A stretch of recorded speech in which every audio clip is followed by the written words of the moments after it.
think now, yeah, it looks. I can see you, very clearly. Can you see me? Oh, beautifully. Oh, the audio is good. So,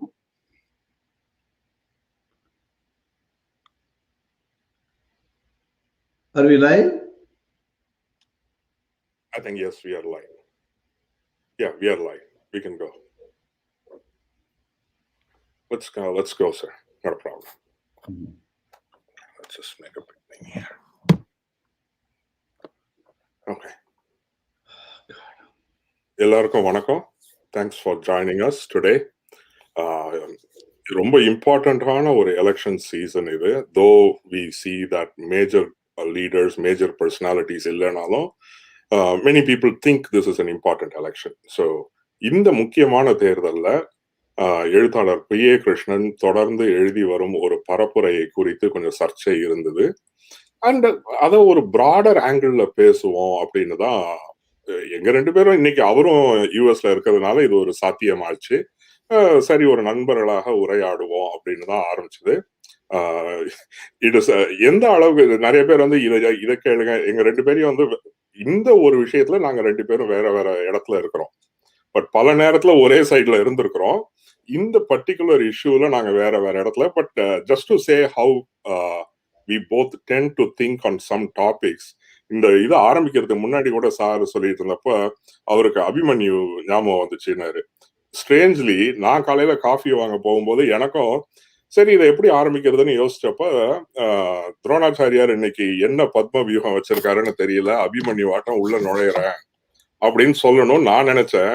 surprisingly அவருக்கும் அதே Abhimanyu analogy போன்னு இருக்கு. எனக்கு வந்து மகாபாரதத்துல ரொம்ப பிடிச்ச கேரக்டர் வந்து அர்ஜுனன் தான். அண்ட் அந்த பாஞ்சாலி சபதத்துல சொல்லுவான்ல, போர்த்தொழில் விந்தைகள் காண்பாய் ஹே பூதலமை அந்த போதினல். ஸோ இன்னைக்கு சில போர்த்தொழில் விந்தைகள் ரெண்டு சைட்லயும் இருக்கும். பட் பரஸ்பரம் எங்களுக்குள்ளார எப்பவுமே ஒரு நட்புணர்வு உண்டு. ஒரு தடவை ஒருத்தர் கேட்டாரு, நீங்க ரெண்டு பேரும் ஃப்ரெண்ட் ஆனதே வந்து திமுகவை திட்டுறதுக்காகவே ஃப்ரெண்ட் ஆனீங்களா அப்படின்னு கேட்டாரு. I said no good friendship starts by having a common hatred. That's not good friendship. That's not how we started. எனக்கு முதல்ல சார தெரியாது நேர்ல. அவர் எழுதியிருந்த அந்த நேருவை பற்றி வசந்தங்களின் இளவரசன் தமிழ் ஹிந்துவுல ஒரு கட்டுரை எழுதியிருந்தார். அதுக்கு அரவிந்தன் நீலகண்டன் எப்பவும் எழுதுறாப்புல அவருடைய இந்துத்துவ தரப்புல இருந்து அவர் ஒரு ஸ்டைல்ல எழுதியிருந்தாரு. அதுக்கு நான் ஒரு தீவிரமான மறுப்பு எழுதியிருந்தேன். அப்பதான் சாரும் எனக்கும் அறிமுகம் ஆனது. அதுல இருந்து தொடர்ந்து இன்னைக்கு எங்க ரெண்டு பேருக்கும் இணைக்கும் இழை அப்படின்னா அது நிச்சயமா நேரு தான். அண்ட் நேருனுடைய இந்திய கனவு, நேருஸ் ஐடியா ஆஃப் இந்தியா, அதுல வந்து எங்க ரெண்டு பேருக்கும் மாற்று கருத்தே கிடையாது. அண்ட் அது எப்பவுமே எங்களை இணைக்கும் தளமா தான் இருக்கும். So our mutual regard and friendship is based on a positive relationship, not about hating somebody in common. That's something that everyone should understand. And we have that mutual regard always to fall back on. And I always say politics is for the present, friendship is forever. And there is always a line, right? We have our regard. I have my regard for him and he has for me and many others. சார அடிக்கடி திட்டுற சில பேரோட அவருக்கு personal relationship நிறைய இருக்குதுன்றது எனக்கு தெரியும். குறிப்பா பூவண்ணன் கணபதியை மறக்க முடியாது இந்த நேரத்துல. So that way we keep certain things separate.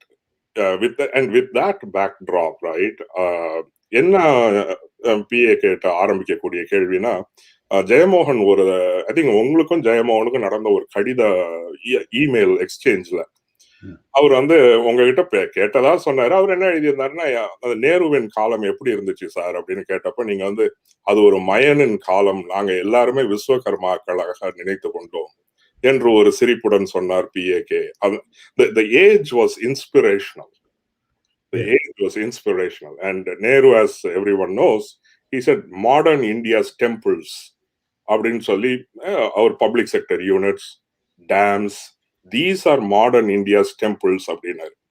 இன்னைக்கு நம்ம அங்கிருந்து எங்க வந்திருக்கோம்னா, வேல் யாத்திரை, எந்த கட்சி இந்து மதத்துக்கு ஆதரவு, எந்த கட்சி இந்து மதத்துக்கு எதிராக இருக்குது, 2021 ஒரு பிரதான கட்சியை பற்றி இதுதான் பேசுபொருள், இதுதான் இந்த தேர்தலில் பேசு பொருளா இருக்கு. இந்த தளத்துல இருந்து நீங்க அந்த நேருவின் யுகத்துல இருந்து வந்து இதை இன்னைக்கு பார்க்கும் பொழுது உங்களுடைய வாதமான திமுகவினுடைய நாஜித்தனம் என்று நீங்கள் சொல்லும் வாதம். So take it away and you could start your introduction and go into what you want to say as introductory remarks. Yeah. Thank you, Aravindan. Thank you, Aravindan. See, you know that I treat you as my son. You know that you are my son. Say, a few years, elder than my son, but you know that anyway. Our relationship has always been like that, and I used to argue very vehemently and with my father, and you also did with your father. I'm quite sure.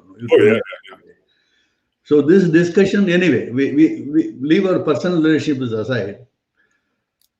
நம்ம இந்த ஏன் இதை பத்தி பேசுறோம்? சரி, நீங்க நம்ம 2 பேரும் அமெரிக்காவில் இருந்தனாலும் நீங்க ஒரு 5000 கிலோமீட்டர் தள்ளி இருக்கீங்க. நம்ம 2 பேருக்கு இடையில 5000 கிலோமீட்டர் இருக்கு.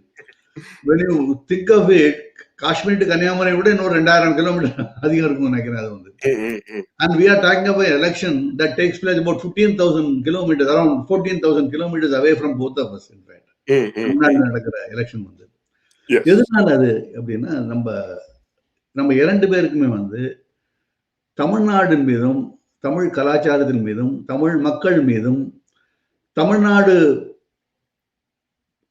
இதுவரை எதிர்பார்க்காத அளவுக்கு முன்னேற வேண்டும் என்ற ஒரு ஆசையின் மீதும் தான் நாம் இதை பற்றி இப்போது விவாதிக்கிறோம். தமிழ்நாட்டு மீது நமக்கு இருக்கிற மாறாத அன்பினுடைய அது காரணமாகத்தான் இந்த விவாதமே எழுகிறது என்று நான் நினைக்கிறேன். அது நம்ம 2 பேருக்குள்ள ஒரு முக்கியமான ஒரு புள்ளி இல்லையா? You'll agree with me. Relatives there, but more than that, நம்ம அந்த முன்ன இதுல பேசின மாதிரி democracy, right? Exactly. I'm coming to it. இந்த அடுத்த புள்ளி நீங்க சொன்ன மாதிரி நேரு மிக மிக முக்கியமான ஒரு புள்ளி கூட ஒரு பெரிய வட்டம். அந்த வட்டத்துக்குள்ள நம்ம 2 பேரும் இருக்கோம். மிகப்பெரிய வட்டம். அந்த 2 பேருமே அந்த வட்டத்துக்குள்ள நம்ம இருக்கோம். நேரு முக்கியமா ஒண்ணு சொல்லிருக்காரு. அதாவது 2 விஷயம் சொல்லிருக்காரு. 2ஐயும் நான் முதல்ல சொல்லிட்டு, நான் எதனால திமுகவையோ அல்ல பாஜகவையோ நாசி அல்ல பாசிஸ்ட் கட்சி சொல்றேங்கிறது முதல்ல I want to lay foundation. ஏன் எதனால சொல்றேங்கிறது இந்த எலெக்ஷனை விட்டுருவோம். I am not talking about the present election at all, because this is something which will go on forever. The election is only a temporary, is a blip in the history of India. Nehru என்ன சொல்றாருன்னா, we shall have to put an end. Let me, I have this here. In fact, எனக்கு என்ன பெரிய ப்ராப்ளம்னா, இங்க புத்தகங்கள்லாம் ஒண்ணுமே இல்லை. I have a disadvantage over you. Books and all my references are in India. Whatever I could make do with it, I'll try to do a good job of it. What Nehru says is, we have to put an end to nation states and devise a collectivism that neither degrades or enslaves. And as Nehru has a way with words, and he has summarized beautifully what sort of a world government he envisages. That's what he says. He has also said, peace is, indivisible, so is freedom. And this is a very fantastic, statement coming out from that great man. Okay. Freedom to think, freedom to do what you want within the confines of the law. And the law is not a law of a fascist state, the law of a civilized state. இந்த civilized state law follow பண்ற மாதிரி அதுல என்ன வேணா செய்யலாங்கிறது தான் நம்மளுடைய aim, மனித குலத்தினுடைய aim. So என்னுடைய வியூ என்னன்னா, a nation is a temporary phase in the long march of civilization. ஒரு நாடுங்கிறதேங்கிறது ஒரு தற்காலிகம் தான். உலகம் பூரா ஒன்றாக சேரும் ஒரு நாள் நிச்சயம் வரும். என்னுடைய ஜெனரேஷன்ல வராது, உங்க ஜெனரேஷன் வராது, அதுக்கடுத்த ஜெனரேஷன் வராது, அதுக்கடுத்த ஜெனரேஷன் வர சான்ஸ் இருக்கு. இப்போ நேரு காலத்துல அந்த அந்த அறிவியலும் தொழில்நுட்பம் இவ்வளவு முன்னேறாத டயத்திலேயே அவர் அப்படி நினைச்சாரு. இப்ப அறிவியலும் தொழில்நுட்பம் முன்னேறி இருக்கிறதுனால அப்படி ஒரு சொசைட்டி வர்றதுக்கு ஒரு சான்ஸ் இருக்கு. ஆனா today a nation is a reality. நாடுங்கிறது இன்னைக்கு அது ஒரு உண்மை, மறக்க முடியாத உண்மை. எனக்கு ஒரு பாஸ்போர்ட் வேணும்னா இந்தியன் பாஸ்போர்ட் தான் என்கிட்ட இருக்கு. உங்களுக்கு பாஸ்போர்ட் அமெரிக்கன் பாஸ்போர்ட் தான் உங்கள்கிட்ட இருக்கு இல்லையா? நாடு உண்மை. இப்போ இந்த உண்மையை வந்து மாத்தணும்னு நினைச்சாங்க வச்சுக்கோங்க. இந்த உண்மையை வந்து மாத்தணும்னு நினைச்சா there will be bloodshed, there will be mayhem, okay, without the will of the people. அது நடக்குமா நடக்காத? டெஃபினட்டா அப்படிதான் நடக்கும். வந்து அது அப்படி இருக்கும்போது அகண்ட பாரதம் அப்படின்னு ஒரு கான்செப்ட் கொண்டு வந்தா that will lead to war, that will lead to bloodshed. அதே போல அதாவது the or a separate Tamil Nadu, let us say, if someone asks for a separate Tamil Nadu, okay, there are elements within the Dravidian movement who are angling for that, okay, you can't deny that. So adu vandalume vandu it will create a huge bloodshed, இல்லையா? On the other hand, இது ஒரு side. On the other hand, ஒரு nation இருக்கும்போது it is quite possible even today, இன்னைக்குமே வந்து நம்ம என்ன பண்ணலாம்னா we can have an economic union. Indian subcontinent வந்து we can have economic union with Pakistan, Bangladesh, எல்லா கண்ட்ரிஸ் சேர்த்து நம்ம we can function very easily. நம்ம நேஷன் சைட இருந்தாலுமே வந்து யூரோப்பியன் இருக்கு மாதிரி அது ஒரு பாசிபிலிட்டி வந்து இருக்கு. அதே போல மோர் தென் தட் வித்தின் இந்தியாவில் இருக்கிற எல்லா மாநிலங்களுக்கும் அதனுடைய உரிமைகளை இன்னும் நிறைய கொடுத்து, அதாவது மத்திய அரசு நிறைய சேர்க்காம உரிமைகளை நிறைய கொடுத்து மாநிலங்களை தனியாக இயங்கக்கூடிய அந்த சாத்தியமும் இருக்கு. நம்ம அது டெஃபினட்டா இருக்கு. அது நடக்கணும்னு தான் நான் நினைக்கிறேன், இல்லையா? இது ரெண்டும், இந்த ரெண்டு எக்ஸ்ட்ரீம் வந்து இருக்கு. இதை நம்ம எப்படி அச்சீவ் பண்ண முடியும்? How are you going to achieve this? You will agree with me, both the things are laudable aims, இல்லையா? Yes. So how are you going to achieve this? Okay. One way of achieving this, எப்படி achieve பண்ணனா, அதாவது the first இதை விட்டுருவோம். நம்ம அகண்ட பாரதம் வந்து அது இன்னொரு டிஸ்கஷன் விட்டுறலாம். நேஷன் இந்தியாங்கிற ஒரு நேஷன் ஸ்டேட் லெவல்ல வந்து என்ன பண்ணணும்னா, சென்ட்ரல் கவர்மெண்ட் வந்து ஸ்டேட்ஸ் வந்து தே ஆர் நாட் டம்மிஸ் அப்படிங்கிற ஒரு நினைப்பு மத்திய அரசுக்கு இருக்கணும், இல்லையா? மத்திய அந்த ஒரு நினைப்பு வந்து இருக்கணும். That is on the part of the central government. Central government வந்து state governments should have more power than they are having now அப்படின்னு ஒரு ஐடியா, அப்படி இருக்கிற ஒரு ஆட்சி வந்து மத்தியில் இருந்தால்தான் அது நடக்கும். இன்னைக்கு அது இல்லை, இல்லையா? Entire thing they want to concentrate power with the centre and a particular, அது ஐடியாலஜி அப்புறம் வர பர்டிகுலர், அது ஏன் ஃபாசிஸ்ட் சொல்றேன் வந்து. So this is one of the foremost, what should I say, the modes of a fascist rule. இது வந்து இல்லையா? சென்ட்ரல் கவர்மெண்ட் வந்து எல்லாத்தையும் எங்கிட்ட ஒன்றும் நான் சொல்றேன் ஒரே ஒன் நேஷன் ஒன் தாட் சொல்றது வந்து is not right in a country like India, இல்லையா? On the other hand, at the state level, we must, I have written that, we must have parties which recognize that there are peoples of several cultural hues and modes are there in a state. India, this being India, இந்தியாவில் வந்து நிறைய ஜாதி இருக்கு, ஒவ்வொரு ஜாதிக்கும் ஒரு கஷ்டம் இருக்கு. இந்த ஒரு ரெகக்னிஷன் வந்து இருந்து அந்த எல்லா சமூகமும் எல்லாம் சேர்த்து ஒன்னா, எல்லாருக்கும் ஒன்னா சேர்த்து சிந்தித்தா தான் ஒரு ஸ்டேட்ல வந்து ஒரு கட்சி வந்து அது ஒழுங்கா இயங்க முடியும், இல்லையா?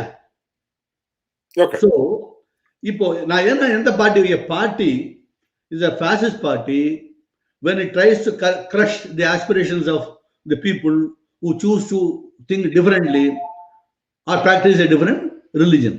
Okay, this is what BJP is aiming to do, accomplish. Okay, இதே மாதிரி the same way, so long as anybody who so long as they choose to think differently and practice a religion without crushing the toes of others, they should be left alone at the national level. That's my view. இதே மாதிரி at the state level, if you isolate a particular 3% or 4% of the people separately and call them names, okay, on a day-to-day basis, and have a person as a leader, as your ideological mass head, who called for the mass murders of Brahmin, then I will have to call this party a Nazi party. Okay, that is my primary thing. Now, or a neo-Nazi party. Okay, Nazi party ங்கிறத விட the correct way, neo-Nazi party நமக்கு புரியாதனால Nazi party சொல்றது. And why do you call them a neo-Nazi party? Okay, இப்போ now I will define what a neo-Nazi party is. Jews themselves என்ன சொல்றாங்க கேட்போம். அவங்க என்ன சொல்றாங்கன்னா, Neo-Nazi party, some neo-Nazi party closely adhered to the ideas propounded in Hitler's Mein Kampf. Others espouse related beliefs. இது முன்னாலே நான் எழுதியிருக்கேன். I don't know where I wrote. அது நிறைய இடத்துல எழுதியிருக்கீங்க. See, others espouse relative beliefs deriving from older Catholic, nationalist, or other local traditions. This is what Jews themselves say. It's not necessary that you should follow Hitler. You can follow a Catholic tradition, you can follow a nationalist tradition, you can follow a local tradition. But what is important is you separate a group of people, okay, and then treat them differently or look at them differently. You may not be able to treat them differently. They are also being treated differently. I'll come to it later. But you look at them differently. It says, some openly embrace the structure and aspirations of the Third Reich by displaying swastika flags and glorifying Nazi achievements, and others sought to mask their ideology and agenda. Okay. Now, Nazism doesn't mean annihilation alone. Okay. Annihilation came at the fag end of Hitler's, rule. It came only in 1942. After 3 years, the Nazi party itself, stopped. It died. Okay. So, and also the modern Nazi party, it is not necessary that all Nazi parties are violent. இன்னைக்கு எல்லா party வயலண்டா இருக்கணும்னு கட்டாயம் கிடையாது வந்து. இப்போ Germany எடுத்துனா ஜெர்மனில you have national democratic party இருக்கு இல்லையா, ஜெர்மனில NPD. NPD is there in Germany. So என்பிடியில் ஜெர்மனில இருக்கும்போது NPD it itself says is creed says we are not violent, but they are still considered a Nazi party because they are against the immigrants. They have so many other things. They also speak in a similar language. They say that we are against plutocracy, we are against the corporates, the liberal capitalism which is being followed, whatever the jargon which the DFK uses, the same jargon used by the NPD also. So for a modern party to be called Nazi, it's not necessary that they should openly advocate annihilation. அழித்தொழிப்பை வந்து அவங்க வெளிப்படையாக தெரிவிக்க வேண்டும் என்ற கட்டாயம் இல்லை. அது அழித்தொழிப்பு இல்லை என்றாலுமே வந்து ஒரு கட்சியை வந்து நாசி கட்சி என்று, நியோ நாசி கட்சி என்று அழைக்கலாம். நான் இதனாலதான் திமுகவை வந்து நியோ நாசி கட்சி என்று அழைக்கிறேன். பாஜக வந்து இது பாசிஸ்ட் கட்சிங்க நான் ஆரம்பத்துல சொல்லிருக்கேன், அது அப்படி அழைக்கிறேன். இது ரெண்டுக்கு காரணம் வந்து இதுதான். This is the base, my base. Now we will discuss. Sure, no problem. Muthu, let me go ahead and share my screen. Before I share my screen, right? So, elaborate case and நீங்க வந்து ஒரு important மாடரேஷனை கொடுத்துருக்கீங்க இன்னைக்கு நீங்க சொன்னதுல. ஏன்னா இது வரைக்கும் நீங்க எழுதுனது நாஜித்தனம், அழித்தொழிப்பு, இந்த 2 வார்த்தை தொடர்ச்சியா உபயோகிச்சீங்க.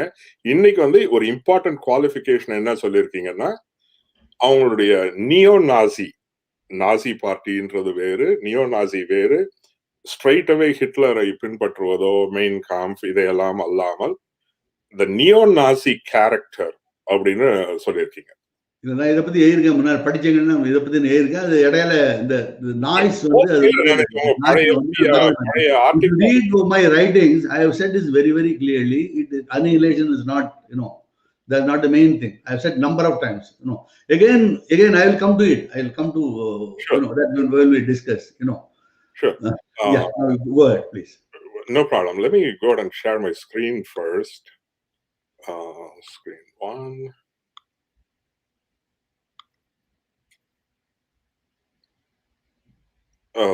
முத்து தெரியுதா என்னோட ஸ்கிரீன்? தெரியுதுங்க. ஓகே, அத தலைப்பு இதுல வந்து நம்ம வந்து குறிப்பா கொஞ்சம் வரலாற பின்னாடி பார்க்கணும். I have taken some of your old writings on wire. So அந்த CJ Baker இதெல்லாம் நீங்க சைட் பண்ணிருக்கீங்க. ஏன்னா I'm looking at 2 monitors, so my face keeps changing here and there. Okay, don't worry. First of all இது வந்து எங்க இருந்து ஆரம்பிக்குது? திமுக, பெரியார் இதுக்கெல்லாம் முன்னாடி ஒரு பாரம்பரியம் இருக்கு.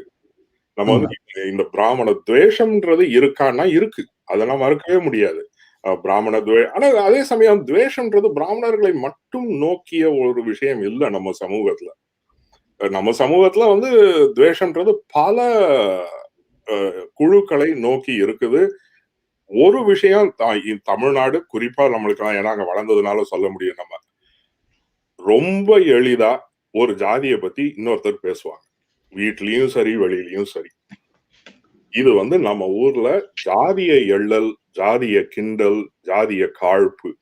This is par for the course in our cultural background. இதையும் நம்ம மனசுல வச்சுக்கிட்டு பார்க்கணும். So a little bit of a past history to see what happened and why we reached where we reached. And இது எல்லாமே நீ உங்க இதுலயே இருக்குது. So none of this will be a surprise to you. Because ஏன்னா நீங்க அந்த wire ஆர்டிகல்ல CJ பேக்கரை code பண்ணிருந்தீங்க. This is the statistics from CJ Baker's book, Education Community. Okay.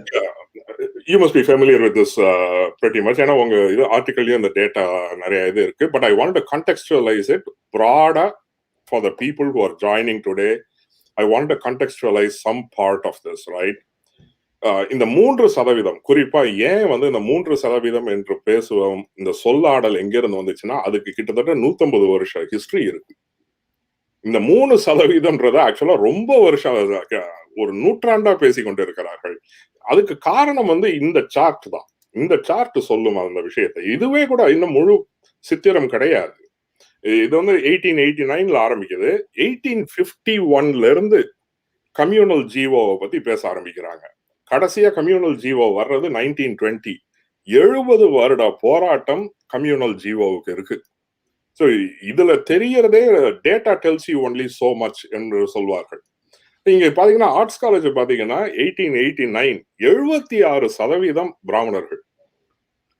அதே இது 1935க்கு வரும்பொழுது 45%. ஏன்னா 1920க்கு வந்துட்டீங்கனாலே 64% ஆயிடுது. ஏன்னா அங்கதான் கம்யூனல் ஜீவோ வருது 1921 periodல. And then you see, and still even after the communal GO 1935 to 6, which is just 10 years before independence, 45% of arts college seats were Brahmin graduates. நான் இதை வார்த்தையை ரொம்ப தேடுறேன் நான். ஏன்னா ஆக்கியூபைடு பை பிராமின்ஸ் அப்படின்னு சொன்னா என்னமோ அவங்க அதை கவர்ந்துகிட்ட மாதிரியும் ஒரு சித்திரம் வரும்.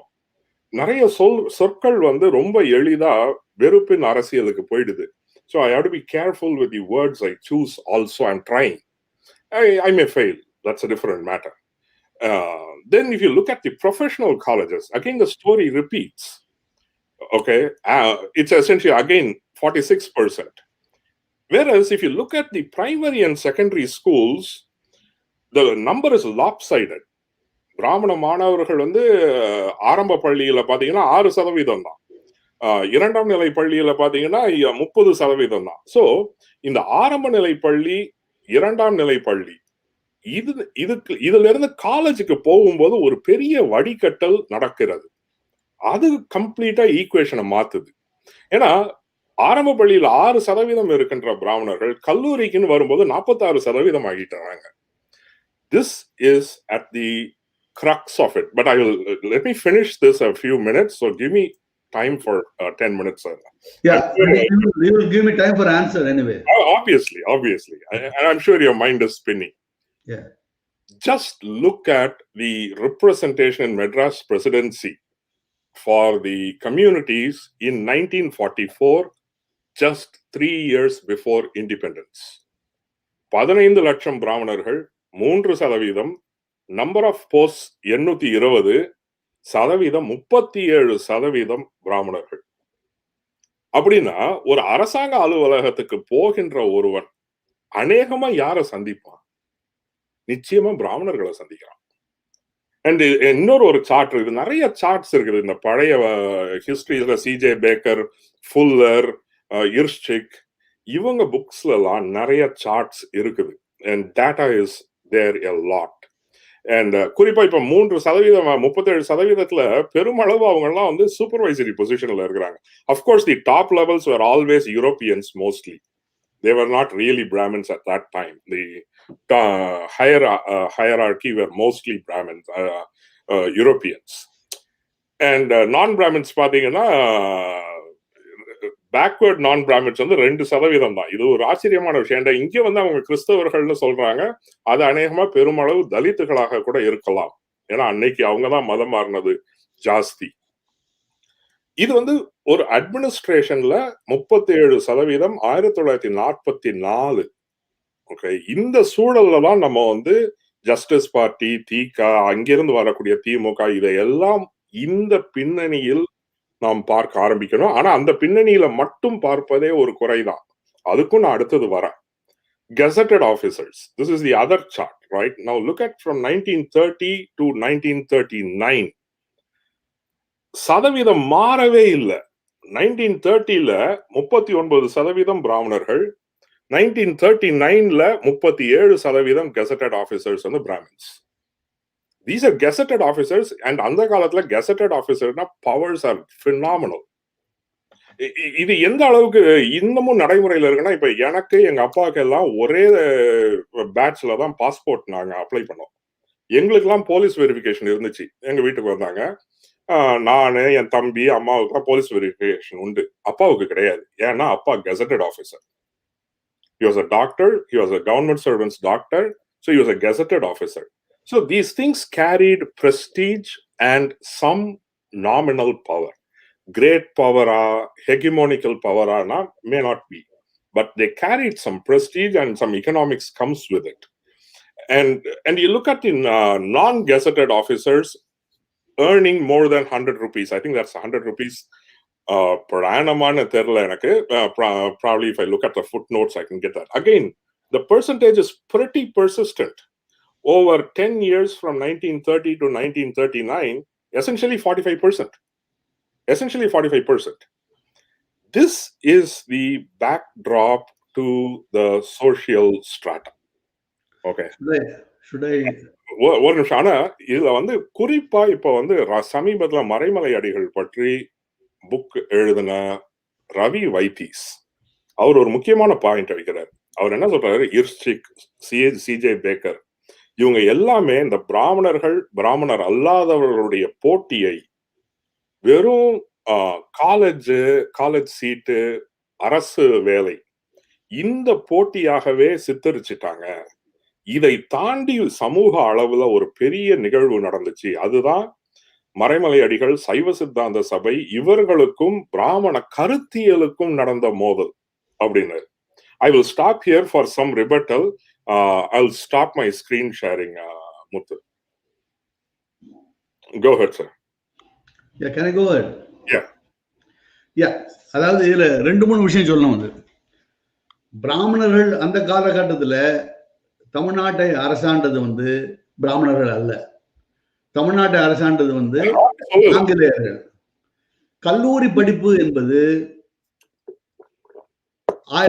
பிராமணர்கள் கல்லூரிக்கு சென்றார்கள் என்றால், பிராமணனுடைய அந்த 1919ஆம் நூற்றாண்டில் பிராமணர்களுக்கு இருந்த நில உடைமையையும் 1940-45 இருந்த நில உடைமையும் அந்த ஒரு ரேஷியோ பார்த்தீங்கன்னா, இவங்க எல்லாருமே வந்து தங்களுக்கு இருக்கிற சொத்தை வித்துட்டு காலேஜுக்கு போய் படிச்சாங்க. அவங்களுக்கு வேற வழியே இல்லை.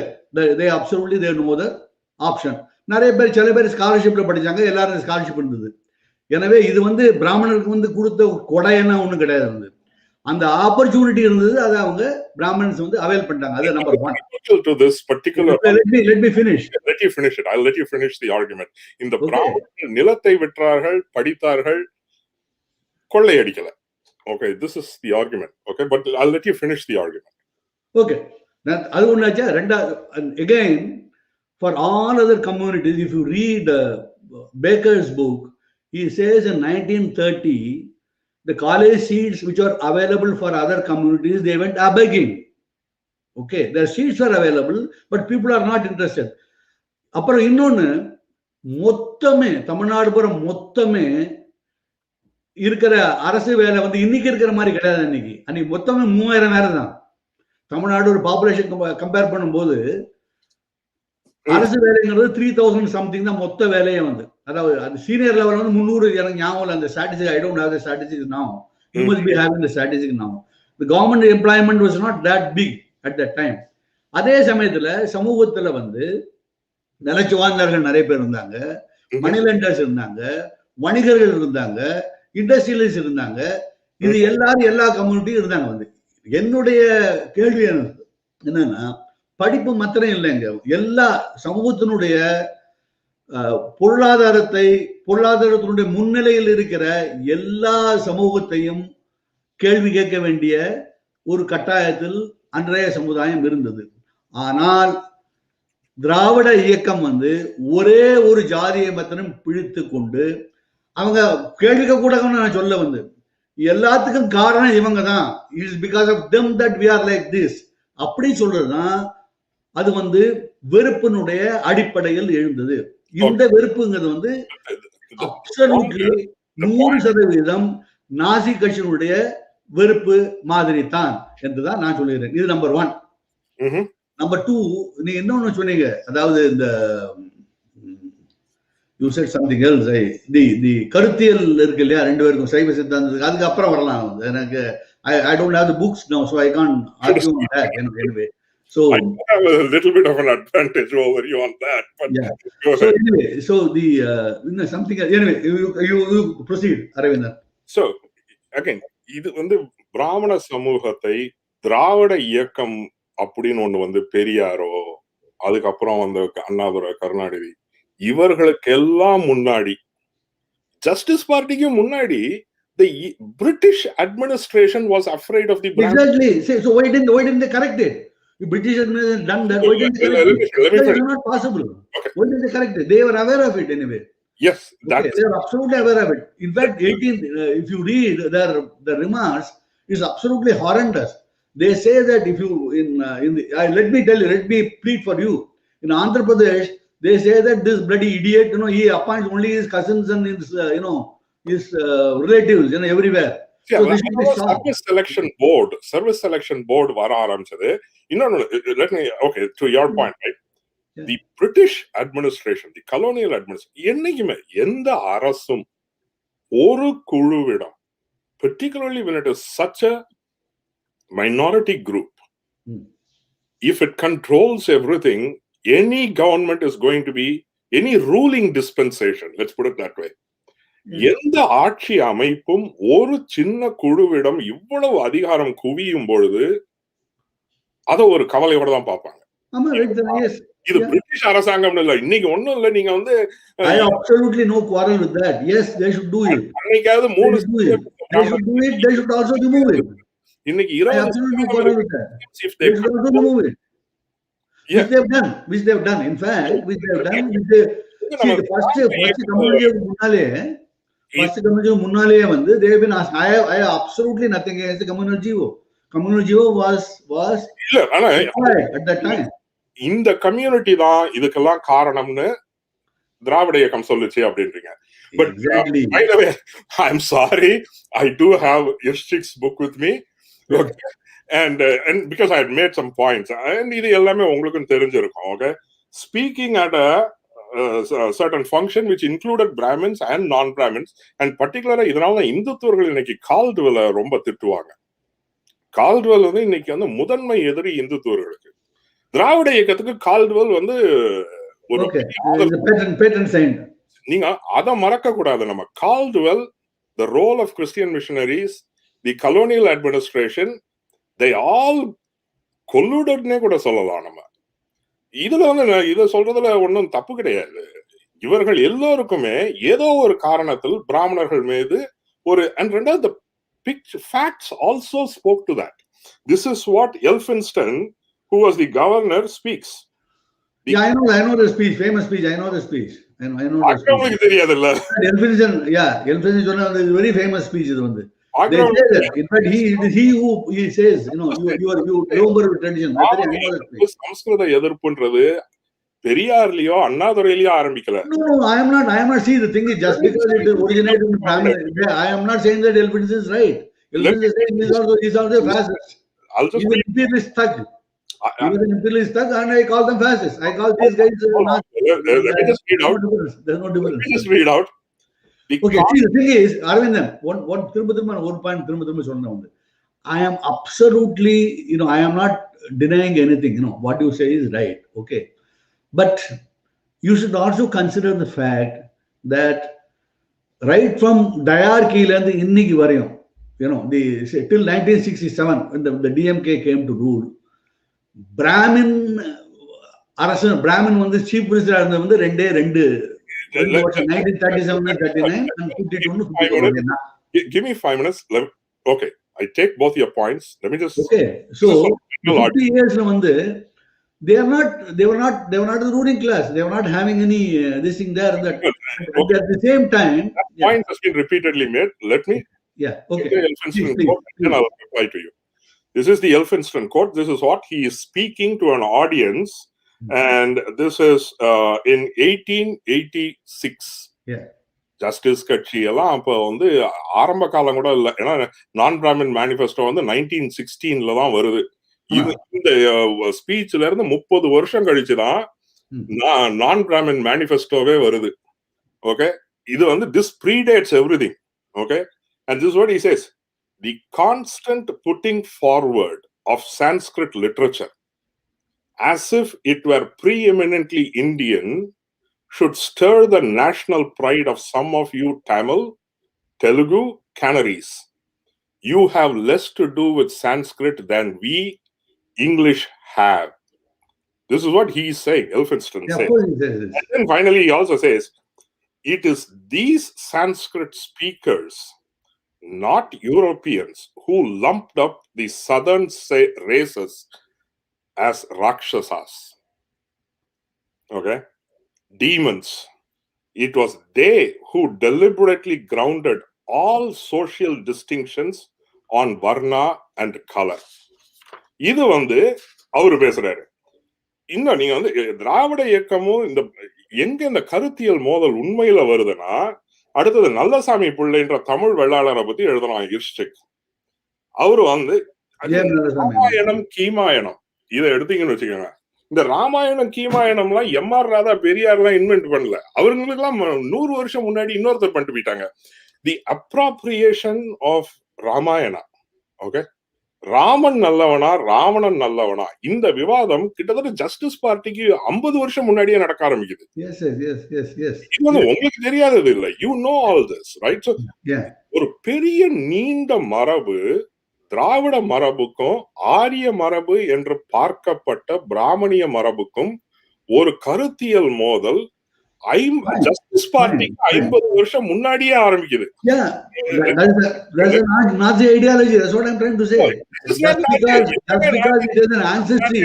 சொல்ல முடியாது.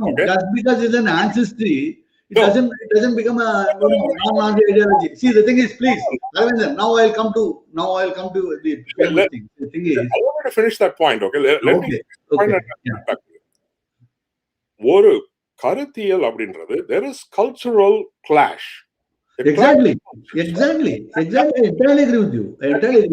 That they wanted to kill off, that doesn't mean they wanted to decimate. They're saying we have a rich heritage. And here you are.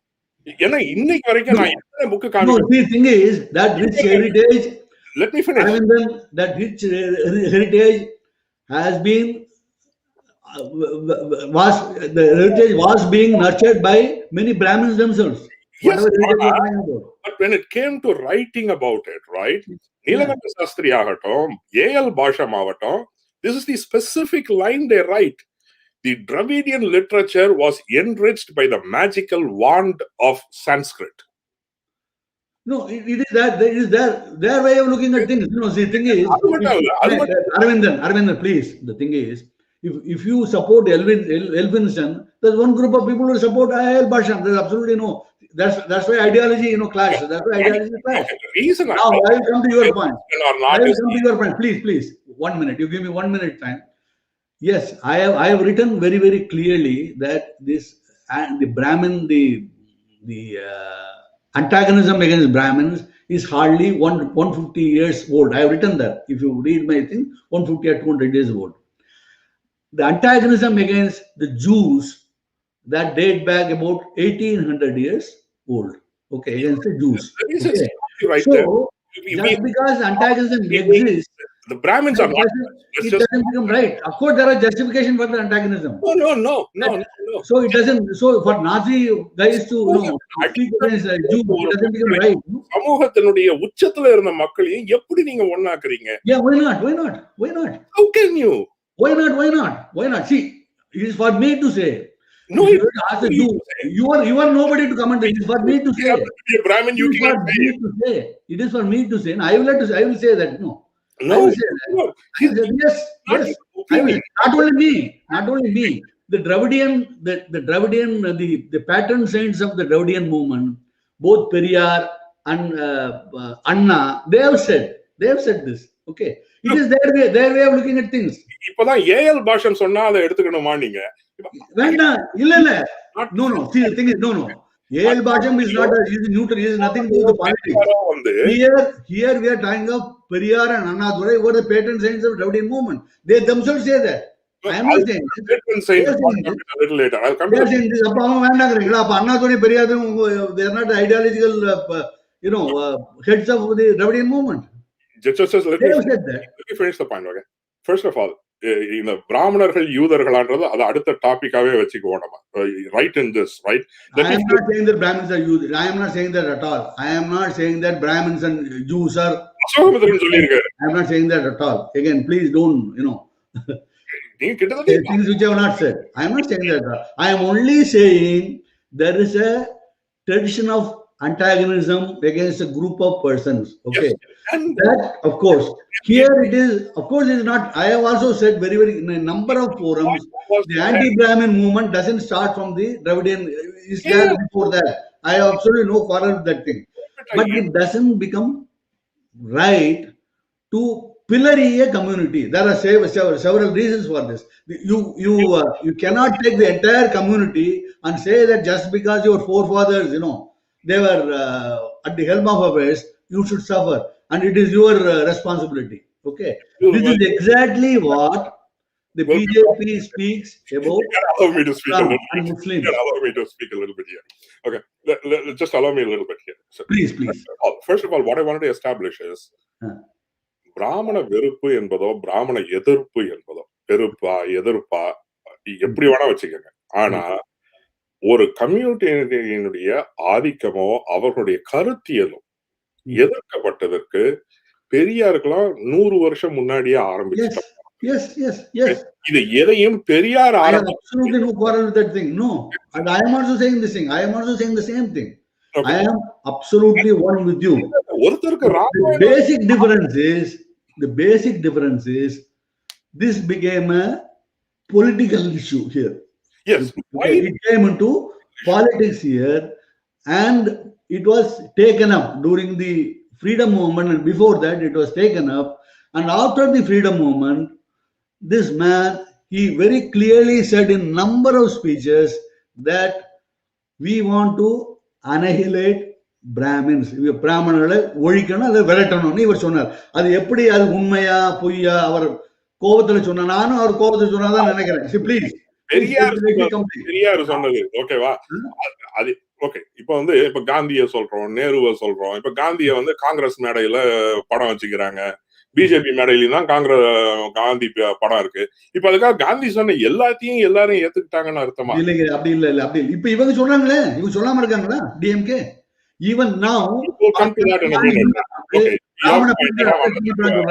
சொல்லாம every day, see, you go to any DMK site, பிராமணனை எதிர்த்து பிராமணனை பத்தி திட்டாம ஏதாவது ஒரு side பார்க்க முடியுமா உங்களால? இன்னைக்கு even today. Let me come to that in a minute. They're nowhere in the scene. No. Here is nowhere on the scene. Let's share the screen. Thing is in Tamil Nadu, please, Arvind, I will ask a very simple question. The Tamil Nadu election are Brahmins a determining factor today? No. ஆமான தாம்பராஸ் தலைவர் ஒருத்தர் பேசி இருக்கிறார் இன்னைக்கு. தாம்பராஸ் விடுங்க. What do you think? Are they a determining factor? Whether they are a determinant factor or not. Tamras is, the Tamras president is as much nutty as the Dravidian guy, Both are nuts. As far as I am concerned, both are bloody nuts. Okay. Muthu, can you bring up the screen? Let me see if he's bringing up the screen. I don't see him. Okay.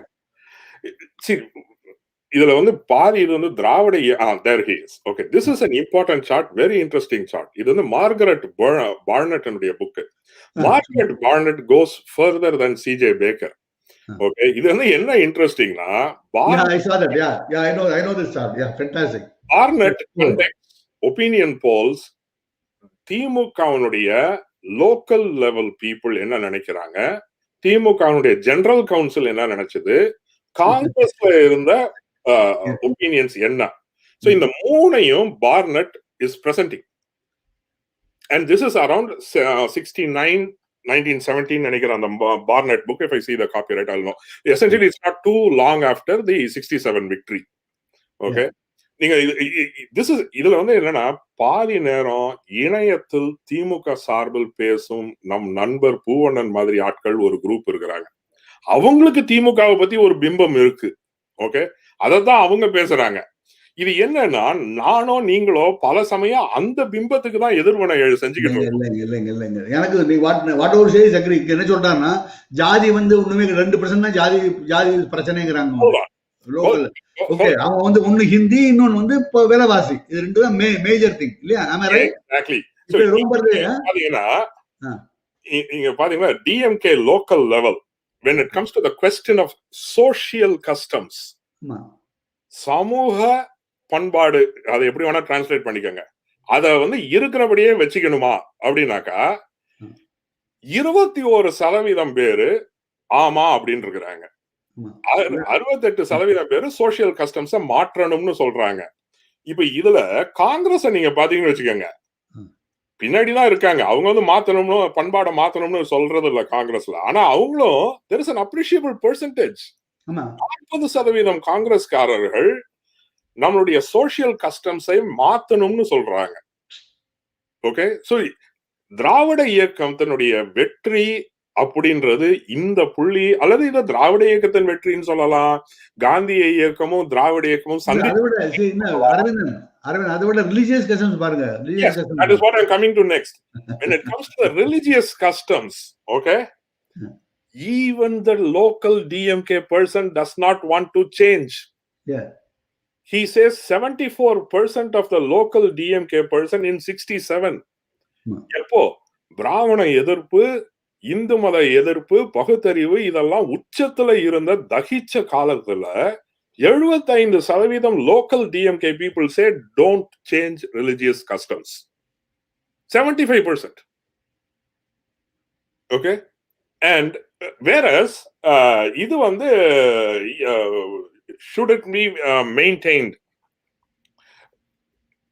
No, sorry, I'm sorry, I actually read it differently. Yes, maintainறது 14%, maintain பண்ண வேண்டாம்னு 74%, and இவங்க வந்து 46%.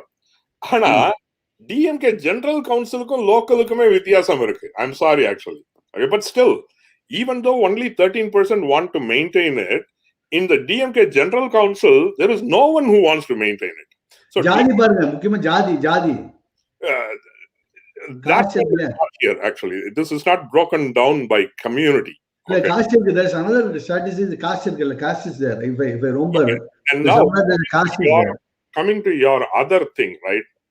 ஏன் வந்து திமுகவுல எது ஈர்ப்பு மக்களுக்கு? This is important. Reason பாருங்க. Let me see if I can increase the size of this a bit. ஒரு நிமிஷம்.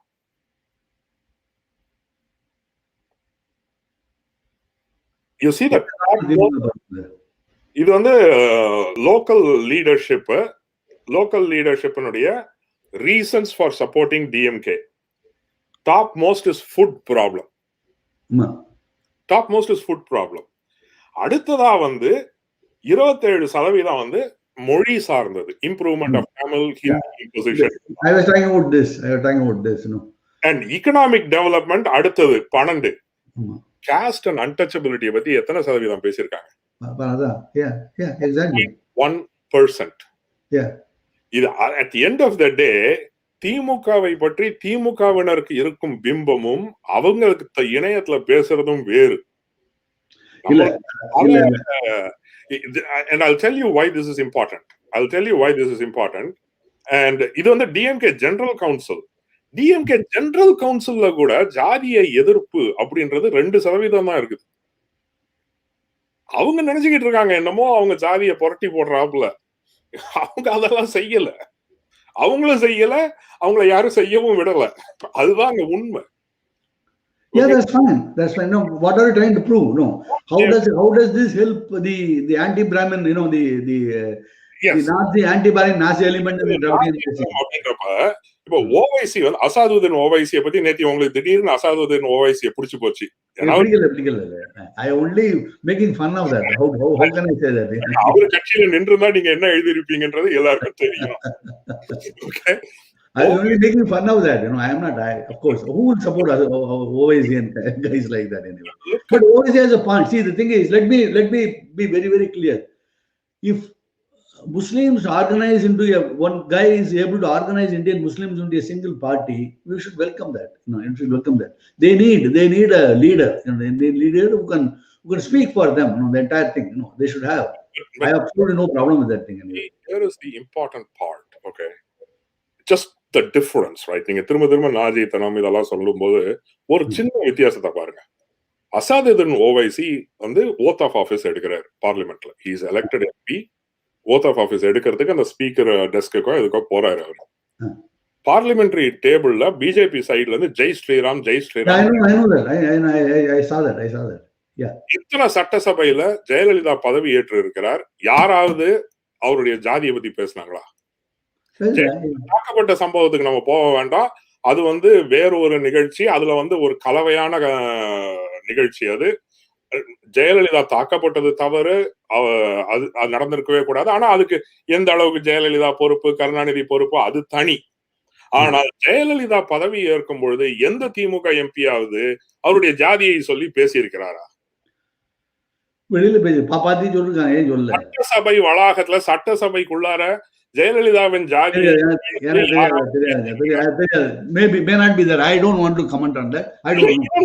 இது வந்து முக்கியமான ஒரு வித்தியாசம். பாராளுமன்றத்துல தேர்ந்தெடுக்கப்பட்ட எம்பி உறுதிமொழி எடுக்கும் பொழுது அவருடைய மதத்தை கேலி செய்து அவரை support BJP, then you can question I am not supporting BJP. No, I am saying without any batting and highlight that BJP is a fascist party. You are equating that. BJP is against Muslims. At the same time, Jayalalithaa கிட்டத்தட்ட 5 term chief minister, 4 டேர்மா whatever, okay, 4 term chief minister இருக்காங்க. எந்த திமுக எம்பியாவது ஜாதியை பத்தி சட்டசபை குறிப்புல அசிங்கமா பேசியிருக்காங்களா? சரி, ஏன் புடவை பிடிச்சதுதானே அவரே சொல்றாங்க. வந்து வேற அது சாதியை பத்தி சொல்லியே தவிர வேற விதமா அசிங்கமா பேசிருக்காங்கன்னு அவருடைய இந்த குறிப்புகள் எல்லாம் எடுத்தா எந்த பக்கமும் மிஞ்சாது. ஓகே, தெரியுது. அதனால அப்படி you can't you know that's not an argument at all. நாஜித்தனம் கேட்டாது. அப்படி அப்புறம் மாட்டுக்கறிதுன்னு பாப்பாத்தின்னு இந்த திமுக பத்திரிகை சார்ப பத்திரிகையில ஒரு இது ஹெட்டிங் போட்டாங்க. அது என்ன ஞாபகம் இல்லை எனக்கு. ஓகே, நான் அதுக்கு அடுத்தது வரேன் நானு. பட் அதுக்கு முன்னாடி ஓகே, நீங்க வந்து இன்னொரு விஷயத்த நீங்க வந்து இது வந்து 2010 நாஜித்தனம், நியோ நாஜித்தனம் இப்படி எல்லாம் நம்ம பேசிக்கிட்டே இருக்கிறோம். Okay, what was the DMK attitude toward? இதுல வந்து பிராமண எதிர்ப்பு இயக்கம்னு திமுகவை விமர்சிச்சது போக அப்படி சொல்றதுலயாவது நியாயம் உண்டு. ஆனா அவங்க ஏதோ இந்து மதத்தையே குழி தோண்டி புதைக்க வந்த ராட்சசர்கள் மாதிரி.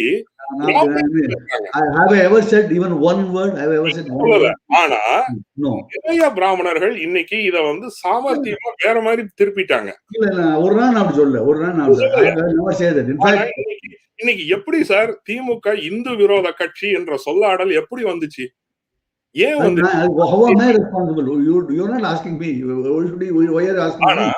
இதை செய்பவர்கள் குறிப்பா இந்துத்துவர்கள்.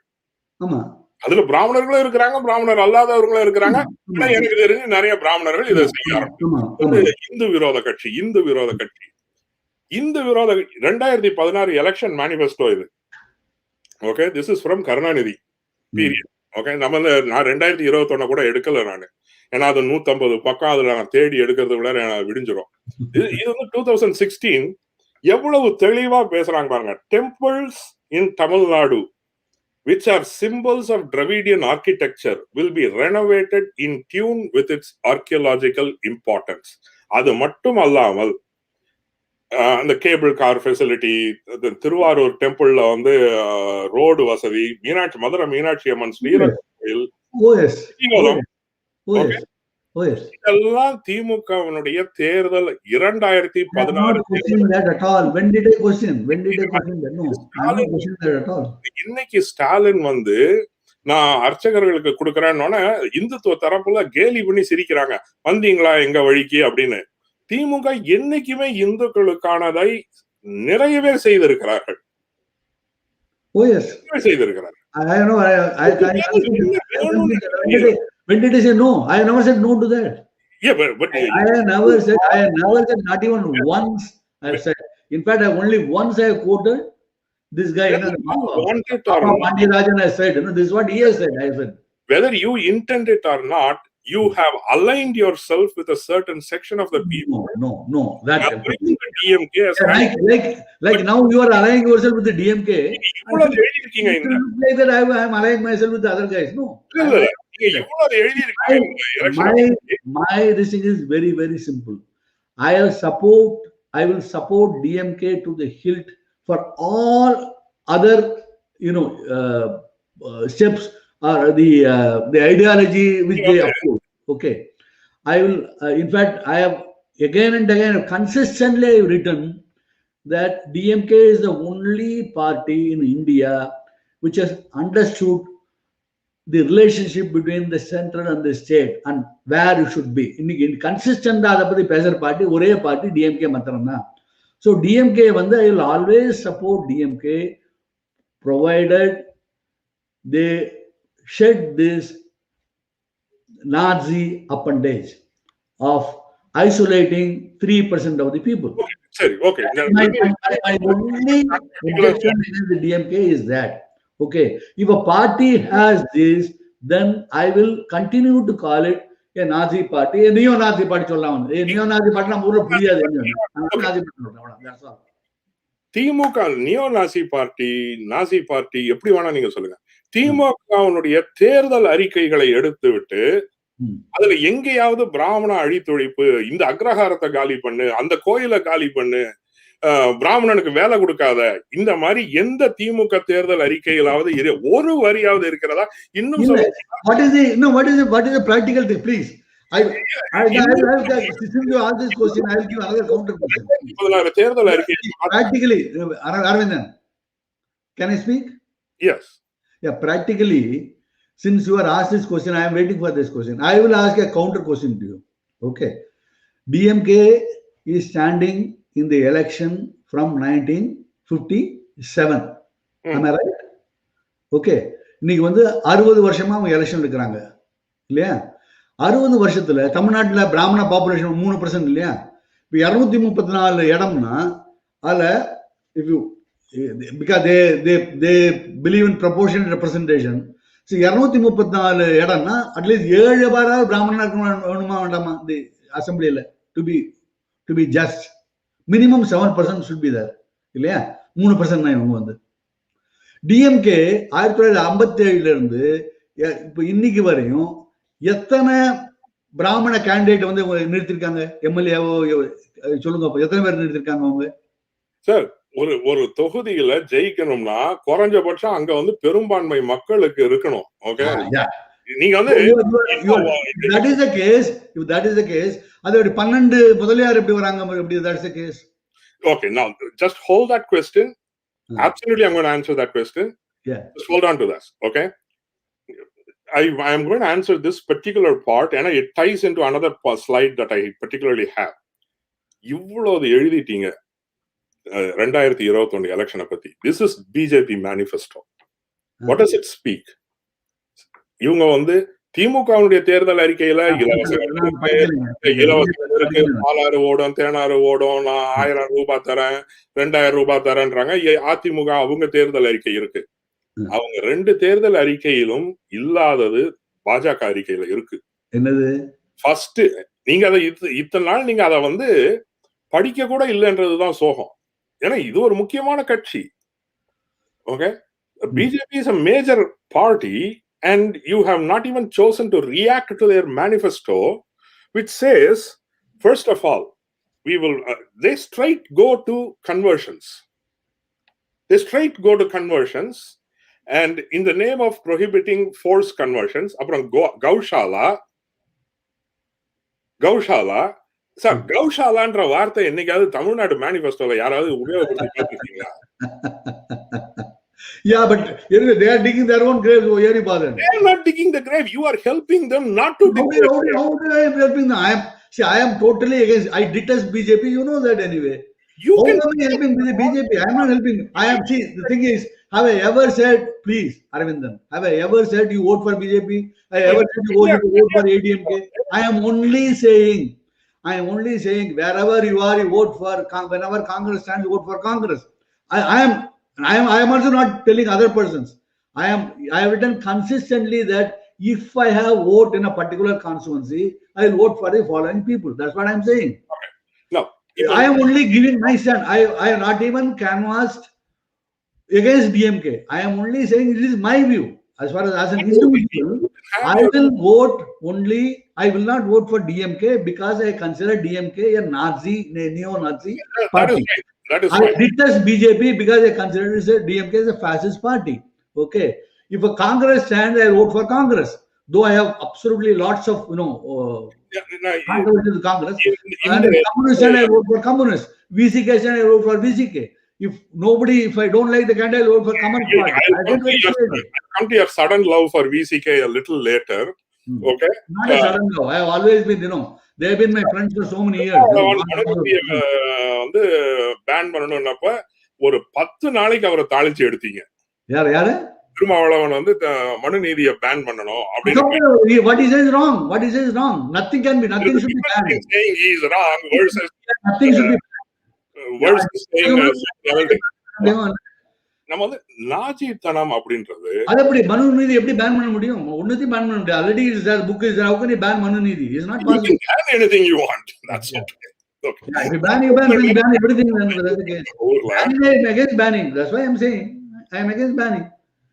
நம்ம ஊர்ல வந்து பேன் பண்றதே முதல்ல useless. That is a different affair. What I'm saying is நாஜித்தனம் அப்படின்றது ஹிட்லர் மாதிரி இருக்காங்க, நீ ஹிட்லர் மாதிரி செயல்படுற, நீ ஒரு நாசி அப்படின்றது சராசரி வழக்குல யார் வேணா பேசலாம்.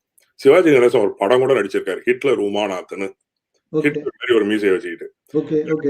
To the Westerner, actually, some of my American colleagues, one of them was Jewish, has asked me, Aravindan, do Indians understand Hitler? அப்படின்னு கேட்டாங்க.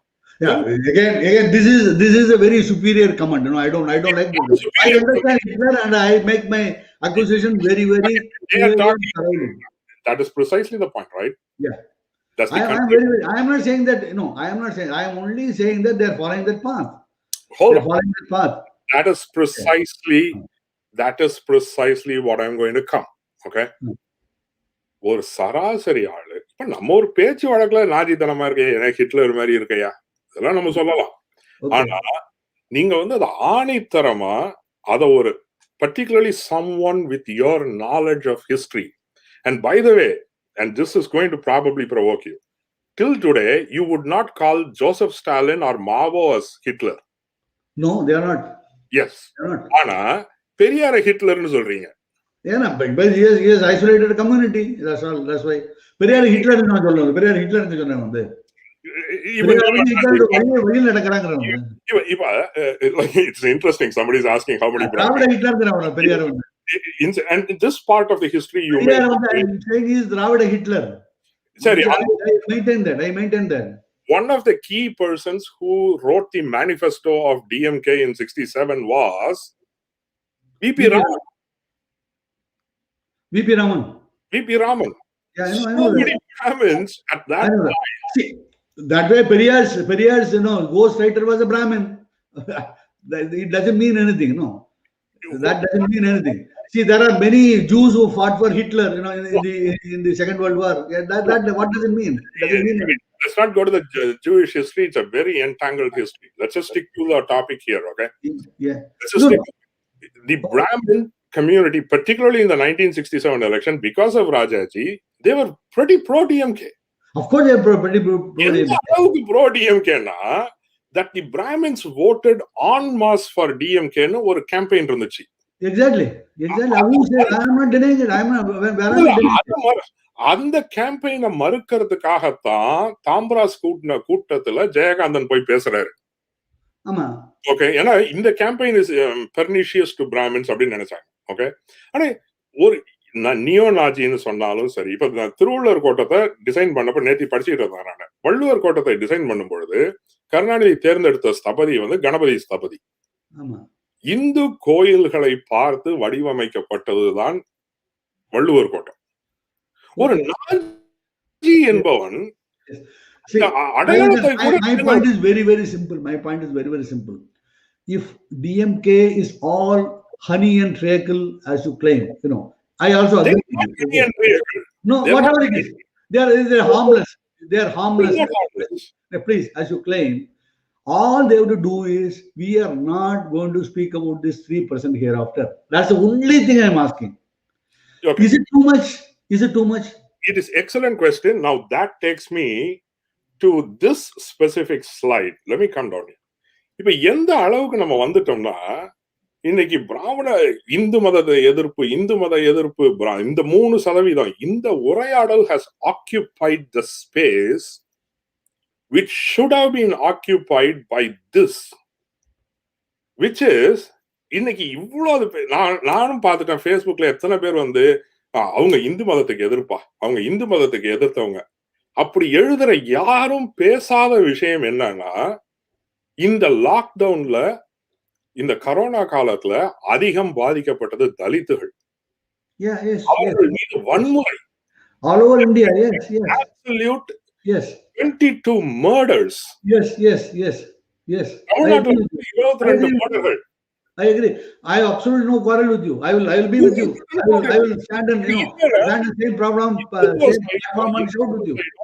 இந்துத்துவ சைடும் பிராமணர்களும் சேர்ந்து இன்னைக்கு இந்து மதத்துக்கு எதிராக ஆதரவான டிஸ்கஷன் நடக்குதே தவிர செத்தவங்க எல்லாம் இந்துக்கள் இல்லையா?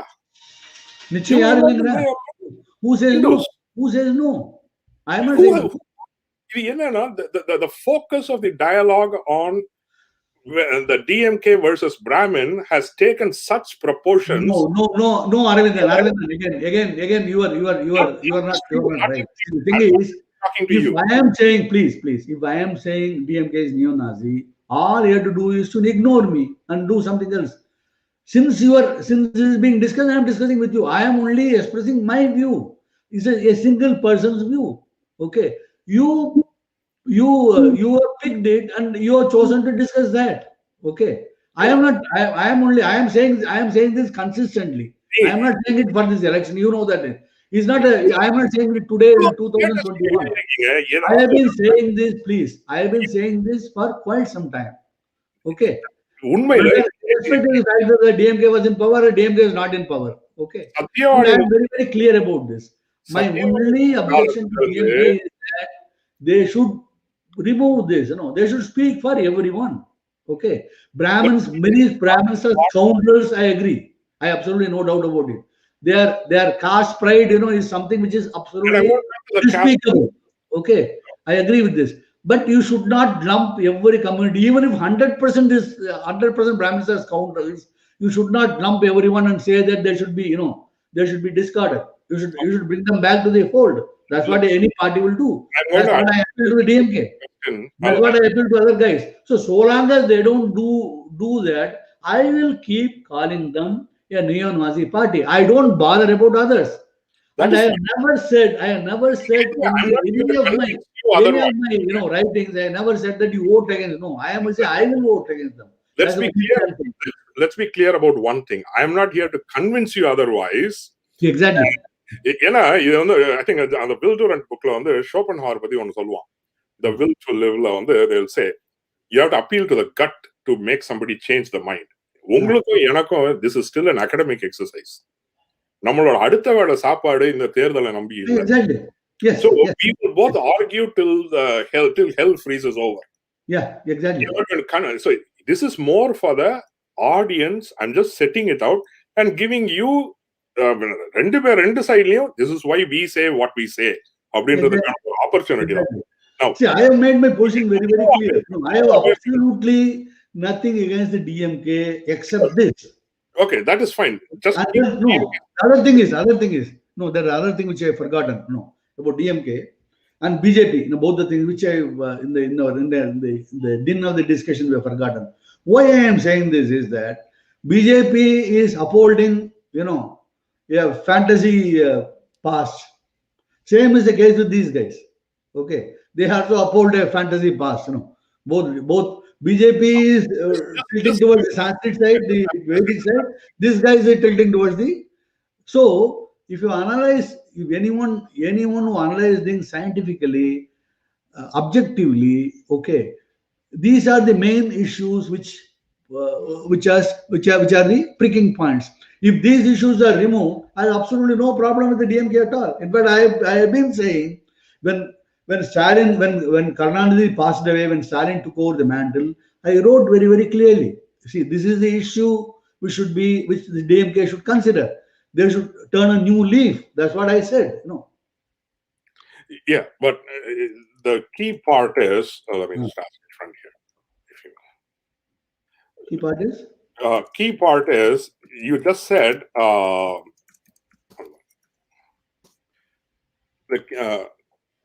you just said that they should stop talking about the 3%. Let's keep the DMK side let's put that aside for a minute, okay?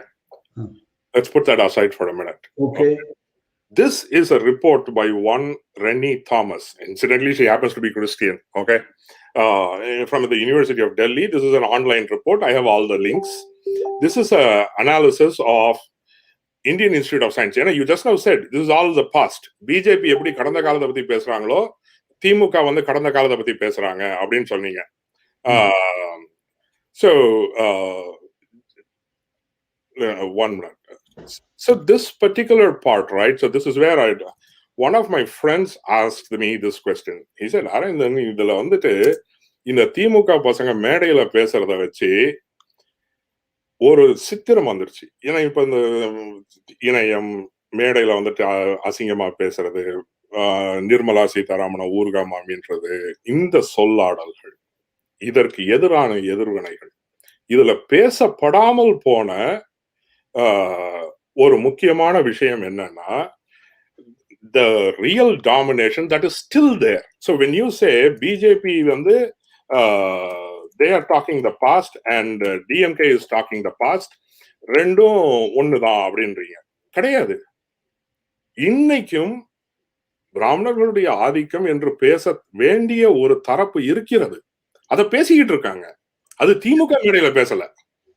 திமுக மேடையில பேசல. No, you go ahead and do it. Go ahead and amend it. Who is? I am not against it.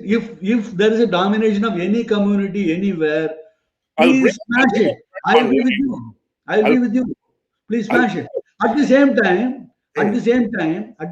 now that you broached this topic, at the same time, we should do a survey of the number of appointments made in the last. Families have been appointed in the colleges, the schools, and the establishments. So at least 3% should be there. Whether it is there or not, that is for you to decide. If you talk about Brahmin domination somewhere, you should also talk about their absence somewhere else. Both the things are, I am absolutely with you. No problem at all. Just இந்த திமுகவுடைய வெறுப்பு இதெல்லாம் தாண்டி broad, and secondly, anti-Brahmanism is not unique to Tamil Nadu alone. This is something that I'm not saying that at all. Where am I saying that? I'm not saying that at all. No. Wherever it is wrong, any anti-particular community is wrong. That's what I'm saying. No. It is, again, let me reiterate this for the sake of the audience. எல்லாரும் நினைச்சுக்கிறாங்க என்னமோ பிராமண எதிர்ப்புன்றது Isaac Newton கண்டுபிடிச்ச மாதிரி பெரியார் தான் கண்டுபிடிச்சாரு, தமிழ்நாட்டுல மட்டும்தான் இது இருக்குன்னு. மகாராஷ்டிரத்துல இருக்கு, வேற சில மாநிலங்கள்ல இருக்கு, கேரளாவுல இருக்கு. He took it to an extreme point. அளவுக்கு போனாரு. Nobody abused him like he did. That's what I'm trying to. Every page, he was doing it.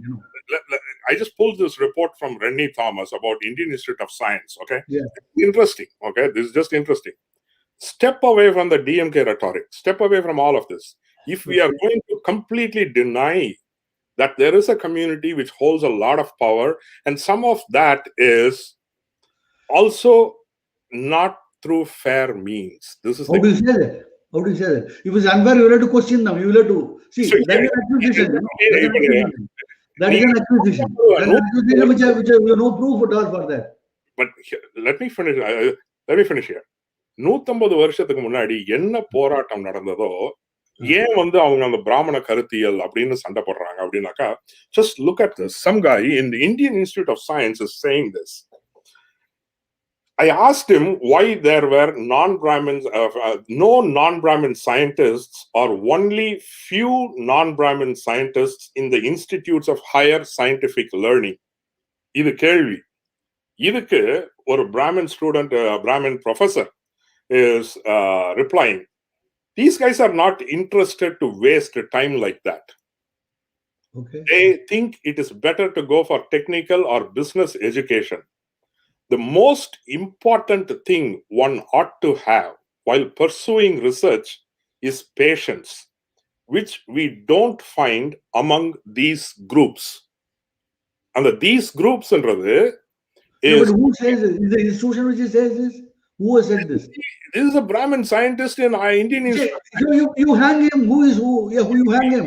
So every Brahmin is hanging me. Where are you hanging me? Am I saying this? Where are you hanging me? Hold on for a I'm not saying this. I'm not saying this. Who is this? If a guy says like this, you. In fact, I said when Subramanian Swami, when he said, I am a guru and he is a Chaukidar, I said, Cherpaladina, I said this anyway. You Cherpaladi, you do that, I will also use my chappal to beat him. Why are you telling me that? Don't tell me that. Manishankar ஐயரும் Modi வந்து tea வித்த வருதானா அப்படின்னு. ஆமா, தப்பு. அயோக்கியத்தனம் தானே அது. Who says no? So what I am trying to say is there are other Brahmins who are supporting you. There are other Brahmins who are in CPM. Okay. And here is the other thing. If you step into an Indian Institute of Science or an IIT, it's not just the classroom, okay? Even a cultural event becomes a source of friction, okay? And there people feel excluded. And this happens in subtle ways. I have no quarrel with that. I am one with you, Aravindan. All these sensibilities have to be taken care of. You Brahmins are not taking care of these sensibilities. They should be, if a particular professor, a particular institution is not taking care of these sensibilities, they should be condemned in no uncertain terms. I am with you on this. Okay, let me allow my friend Gopi, who used to work for Indian Institute of Science, and the one was talking last week. And by the way, Gopi has equal hatred, just like you, for DMK. And by the way, I don't think DMK is our saints. I have no hatred, please. I don't have hatred for DMK at all. Hate to see. I am a student of Jawaharlal Nehru. I follow Mahatma Gandhi. Hate is a word which I detest. I don't hate anybody. No. I'll come to the hatred. I am annoyed. I am annoyed, and I use harsh words or something else. But hatred is not that. Okay. I don't hate DMK at all. I don't hate Periyar at all. No. Gopi, go ahead and I'm in from. This is a. I'm sorry, sir. Go ahead. I made you wait. With yourself. Gopi, can you Yeah.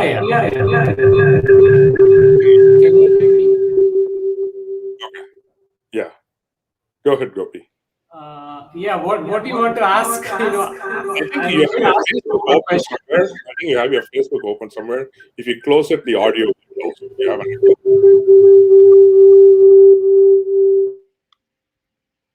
Yeah, now speak. Yeah, I have asked my question at the beginning of the program.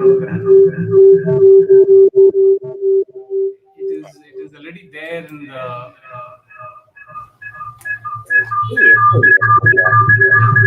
I think you have multiple sources going. That's your problem.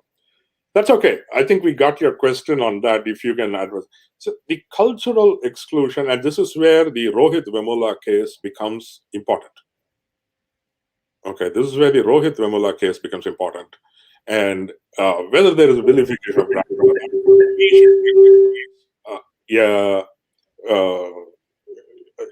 Gopi, I think you need to come out of Facebook and YouTube, like close all your other browsers, then you'll be okay. We need to talk about the social exclusionary practices that are carried on in campuses. It's a serious issue, particularly the so-called elite campuses. ஏன்னா இப்போ சமீபத்தில் இவர் கேட்குறாரு, யார் ஆமருவி தேவநாதன், அந்த யாரோ ஒரு பொண்ணை வந்து அவ ஐஐடியில் படிச்சாளா அப்படின்னு. IIT has become like a caste symbol. And English science has become a caste symbol for the Brahmins. This is the hegemony that others are talking about. Yeah, Gopi, can you talk now or yeah, can you hear me? Yeah. Yeah, so it's fact, I don't have to invent them, because it has been tabled in the parliament recently that the premier institutes are undermining government policy by not filling the reserved position. Today, nearly 90% of the faculty positions in all the premier institutions are held by upper caste, predominantly Brahmin, but it also includes other upper caste members too. So which really poses structural issues for a non-Brahmin to even thrive in this system. It's an open secret that a non-Brahmin will have to be twice or thrice as good as a Brahmin candidate to be considered for a faculty position. So this is something that I have noticed working in 2 premier institutions, and many times I've heard all these casteist biases in faculty discussion because they mistook me for a Brahmin. So I was privy to how this works. It is so deeply entrenched. Unless you address this system, it is not going to be rectified. So even if a non-Brahmin student needs to thrive in this kind of environment, you need a critical mass of OBC and Dalit faculty to provide the support structure, without which you will end up creating these elite institutions as upper caste privilege. Okay, I will agree with that. Yeah, absolutely. Absolutely. See, the thing is, whatever agitation, whatever, if what you say is true, I'm quite sure it is true. If it is taken in the parliament, if I agree that there's an upper caste domination in most of these scientific, because I worked in CSIR for quite some time. I know how it operates. I agree with you. That the upper caste domination is not only Brahmins. It's Baniya, it's Kayas, it's all, the Bengali Kayas and Baniyas and Rajputs, and everywhere there's the local caste structure takes over. If a particular community candidate becomes a director, that caste takes over in most of the North Indian institutes. That's happening for the problem is what really plagues our institution is everyone has some kind of a caste, ethno-caste, religious royalty, which really hurts the institution. This is a problem. For example, there is this university, Azim Premji University. It's an open secret that there are 3 or 4 they call mafias. There are 2 divisions which are controlled by one by Tambrams and then Bengali Brahmins. So this is how it operates. In many of the institutions. And then on top of this, you have other loyalties also, which really works against. I'm sure this is not the kind of India that Nehru would have dreamt. Where people absolutely. I'm fully with you, sir. I'm fully with you. In fact, whatever agitation, whatever these things should be to remove the shackles of this upper caste stranglehold.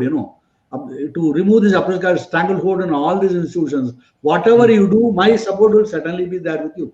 And I have been fighting. I have been fighting this for quite some time internally. If you ask my friends, they will tell you. Wherever I am, okay, that's absolutely not right. It's not right.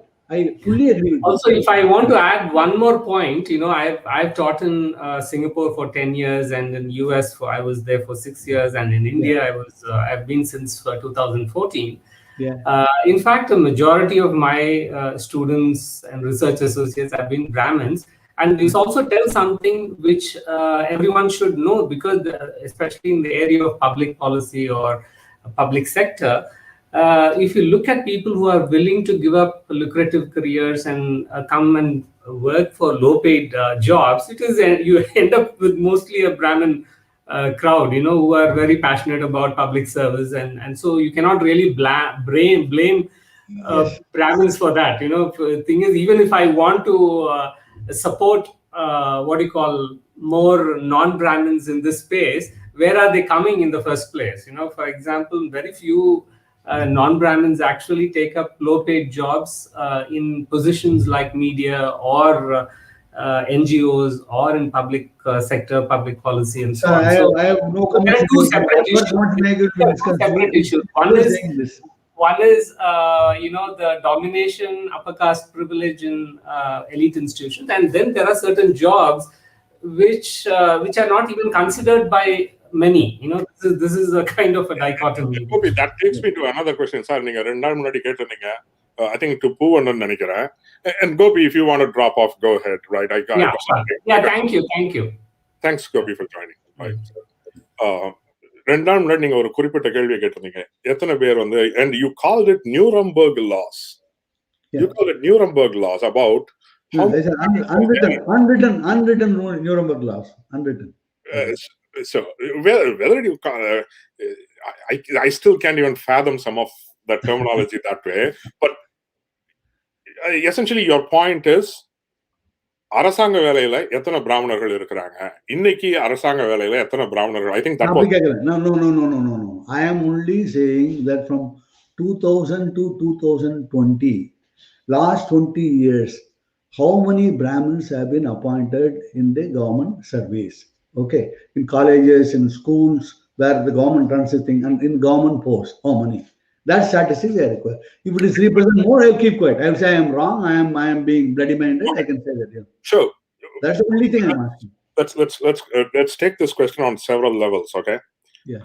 இது ஒரு நான் பாக்குற நிறைய பேருக்கு தெரியாது. நம்ம 2 பேர்ல அநேகமா திமுக மேல கோபமா இருக்க வேண்டியது நான் தான், நீங்க இல்ல.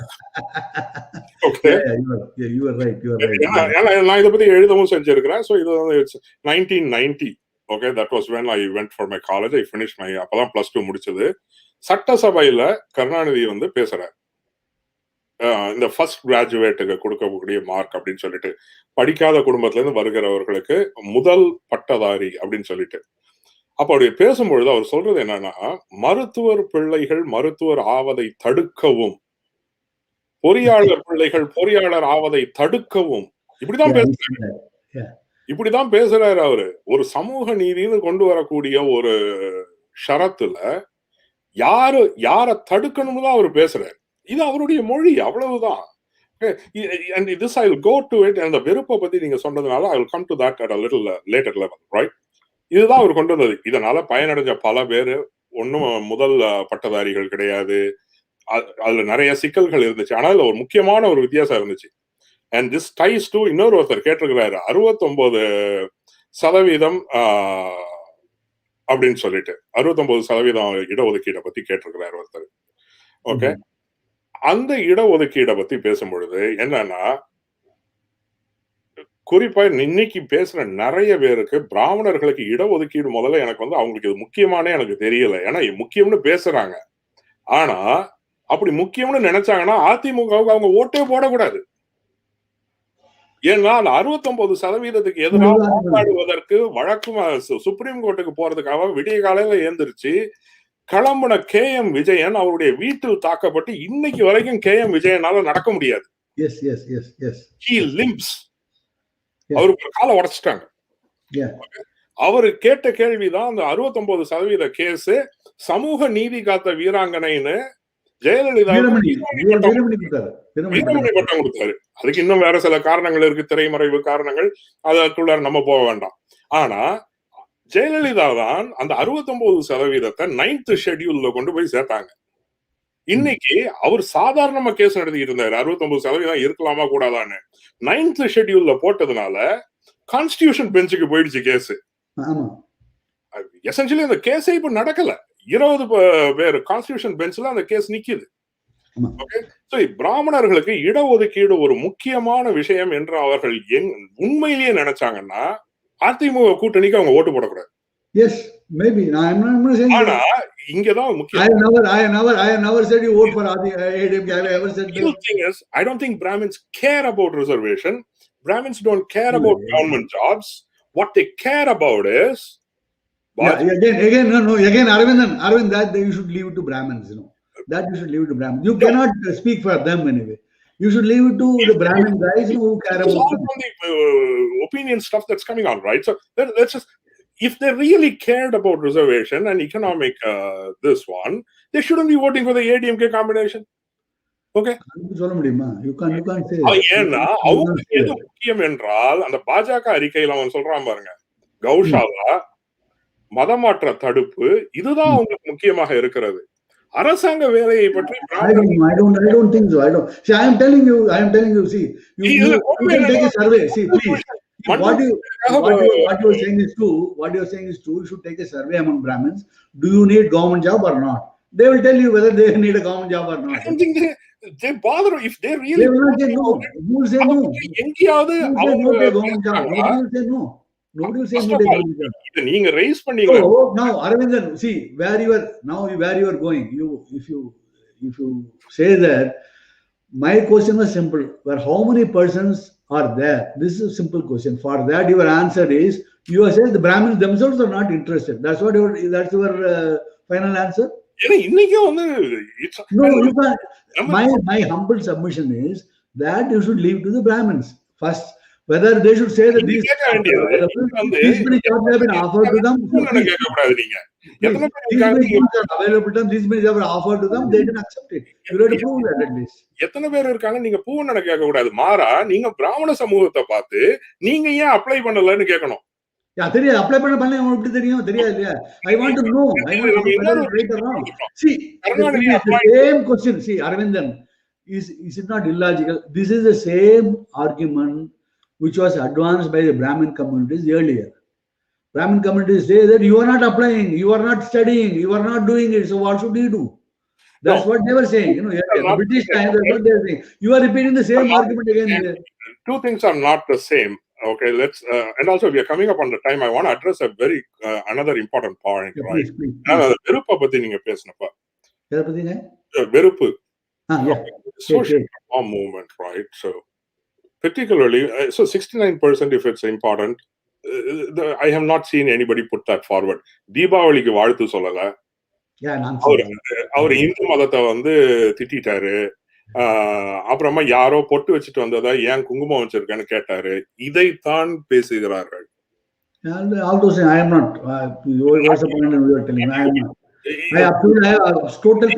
வாழ்த்து சொல்லல திமுக, இதுதான்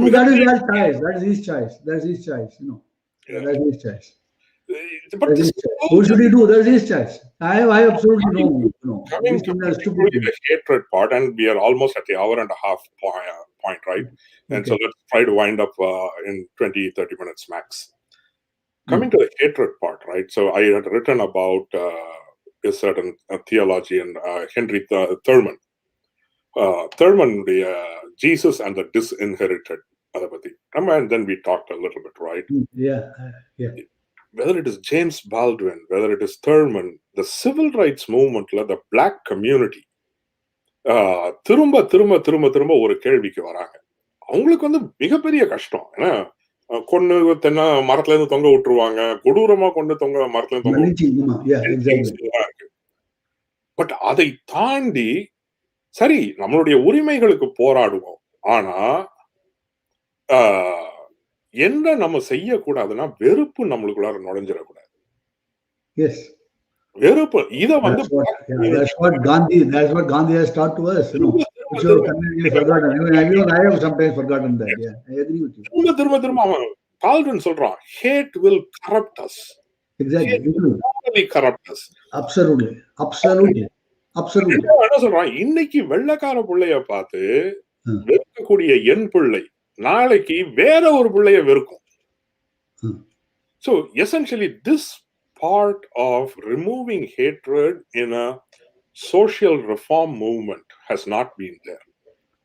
இது வந்து first of all, இப்போ நம்ம வந்து காந்தியையும் நேருவையும் சொல்றோம். Okay, two people who certainly crossed hatred. Yeah, they did. And on that, I will hold Nehru even one level higher. Nehru had absolutely no malice. This is இப்போ ரீசெண்டா அந்த collected works முடிச்சிட்டு the historian who finished the collected works of Nehru said, this man does not have malice in his heart at all. There is no quotation of Nehru which is malicious. Exactly. Right? But what did Nehru and Gandhi have in common? They were both Western educated. This I am leveling as a charge against the Indian tradition and the Indian ethos, if you can, and the Indian intellectual tradition. Because காந்தியும் நேரு மட்டும் இல்ல, பாரதியார் கூட வெறுப்ப கடந்து பேசும்போது ஒரு ladies காலேஜ்ல பேசுறாரு. He goes to the Bible actually. Okay, even if I'm not making any propaganda on behalf of any religion, just to be clear. No, yeah, we will leave that. We will leave that because they will then start abusing you. The key question is, and this is the other thing, right? இன்னைக்கு பிராமணர்களையோ இந்து மதத்தையோ கிண்டல் அடிக்கிறவங்க யாரு? சக இந்துக்கள். Absolutely. Minorities. இல்ல ஹிந்துக்கள் மாத்திரம் இல்ல, கிறிஸ்டியன்ஸ் பண்றாங்க. எனக்கு இருக்கிற ஃப்ரெண்ட்ஸ் 99% எல்லாம் ஹிந்துஸ் தான். Yeah, that is because you move in that circle. No, see. இப்ப சரஸ்வதி பூஜை அன்னைக்கு ஒரு அம்மா கிண்டல் அடிச்சு போடுறாங்க பதிவு. She is a Hindu. She is a Brahmin. Okay. Okay. No, but what does it mean? It doesn't mean anything. No, it doesn't mean anything. See, you should give license to personal proclivities. Yes. So அந்த licence அடிப்படையில பெரியாரோ அண்ணாதுரையோ இந்துக்களாக தான் எடுத்துக்கொள்கிறார்கள். Okay, இப்ப பிரகலாதன் கதையை மாத்துறதுக்கு கமலஹாசனுக்கு உரிமை இருக்குன்னா, கீமாயம்னு எழுதுறதுக்கு எம்.ஆர். ராதா உரிமை இருக்கு. யாரு? Who says no? Nobody. I am not saying no at all. No. Anti-Brahmin, anti-Hindu. No, see, the thing is, Prahladan கதையை மாத்தின வந்து, in fact, I took it up with Kamal also. I said I didn't like that. In fact, as far as I am concerned, personally, I am saying, I also written about that. In fact, if I written about that, the Pragaladan story. The same thing I will hold good to. See, I am not, again, my stand is very, very consistent on that thing.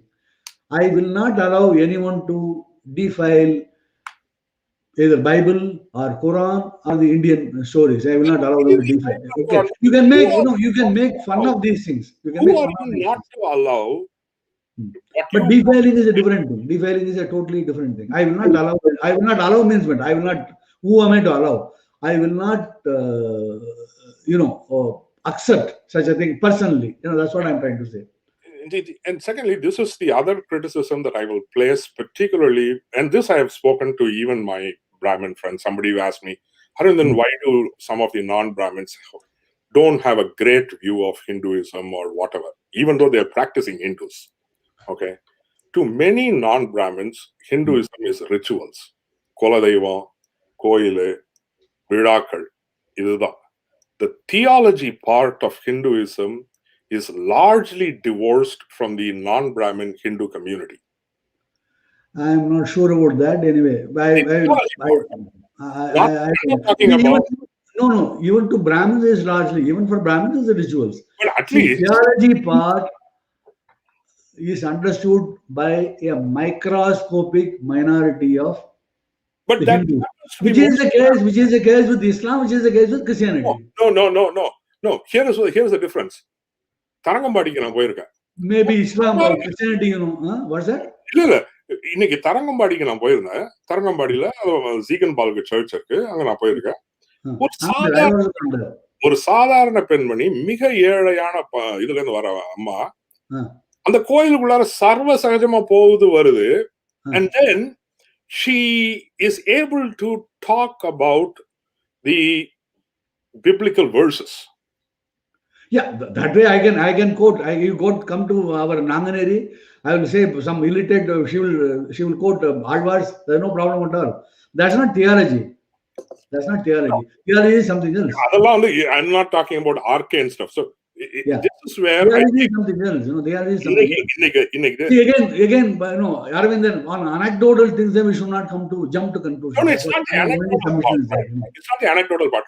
So இந்த வெறுப்பு என்பது என்னன்னா, அடிப்படையில நம்ம intellectual traditions R week. And the way, and this goes across the board, okay? இன்னைக்கு வந்து இப்ப சுஜாதா வந்து ஆழ்வார்கள் ஒரு எளிய அறிமுகம்னு எழுதுறாரு.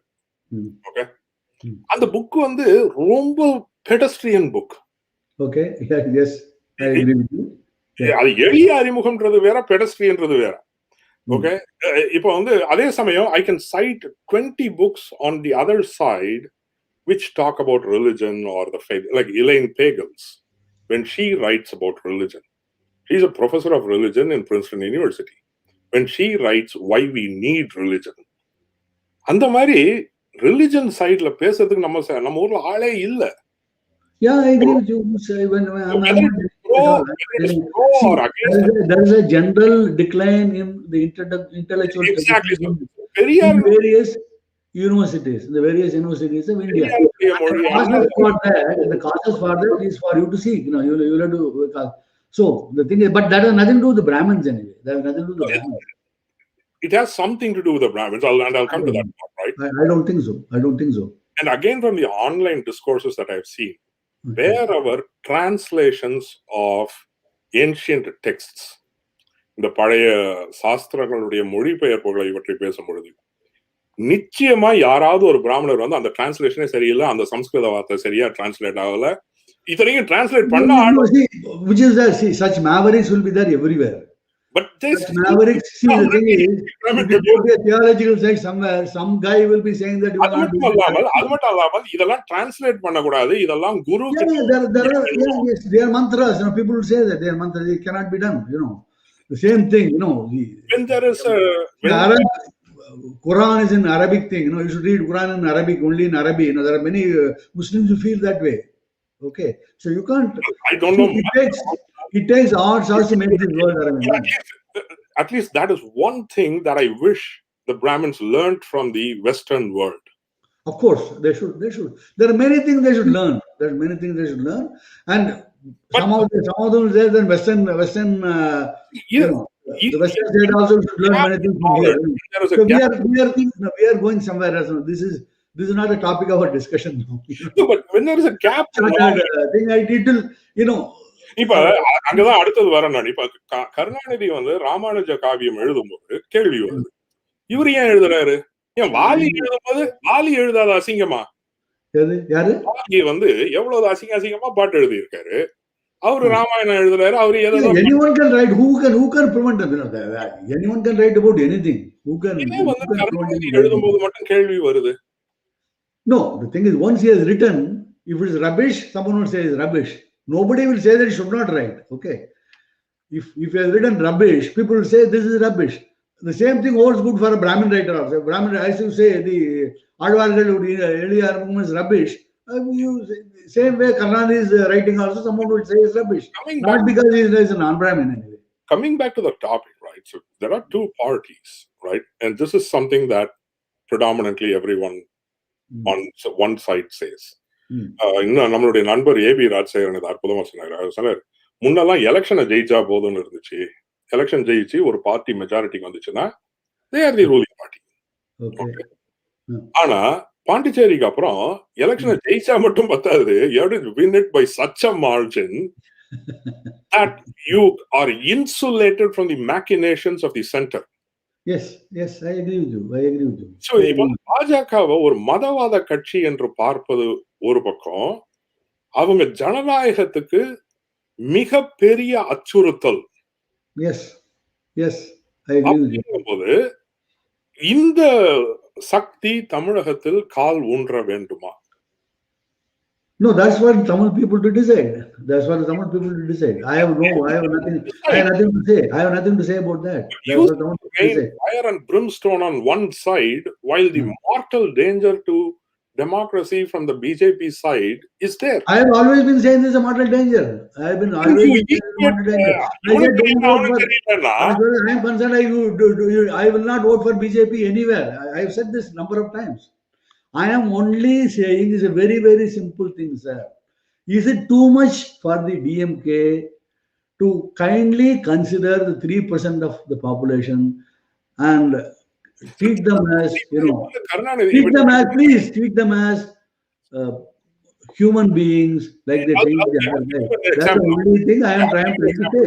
I'm trying to say, See, if a guy, if let me give you an example. DMK leader says, yeah, please.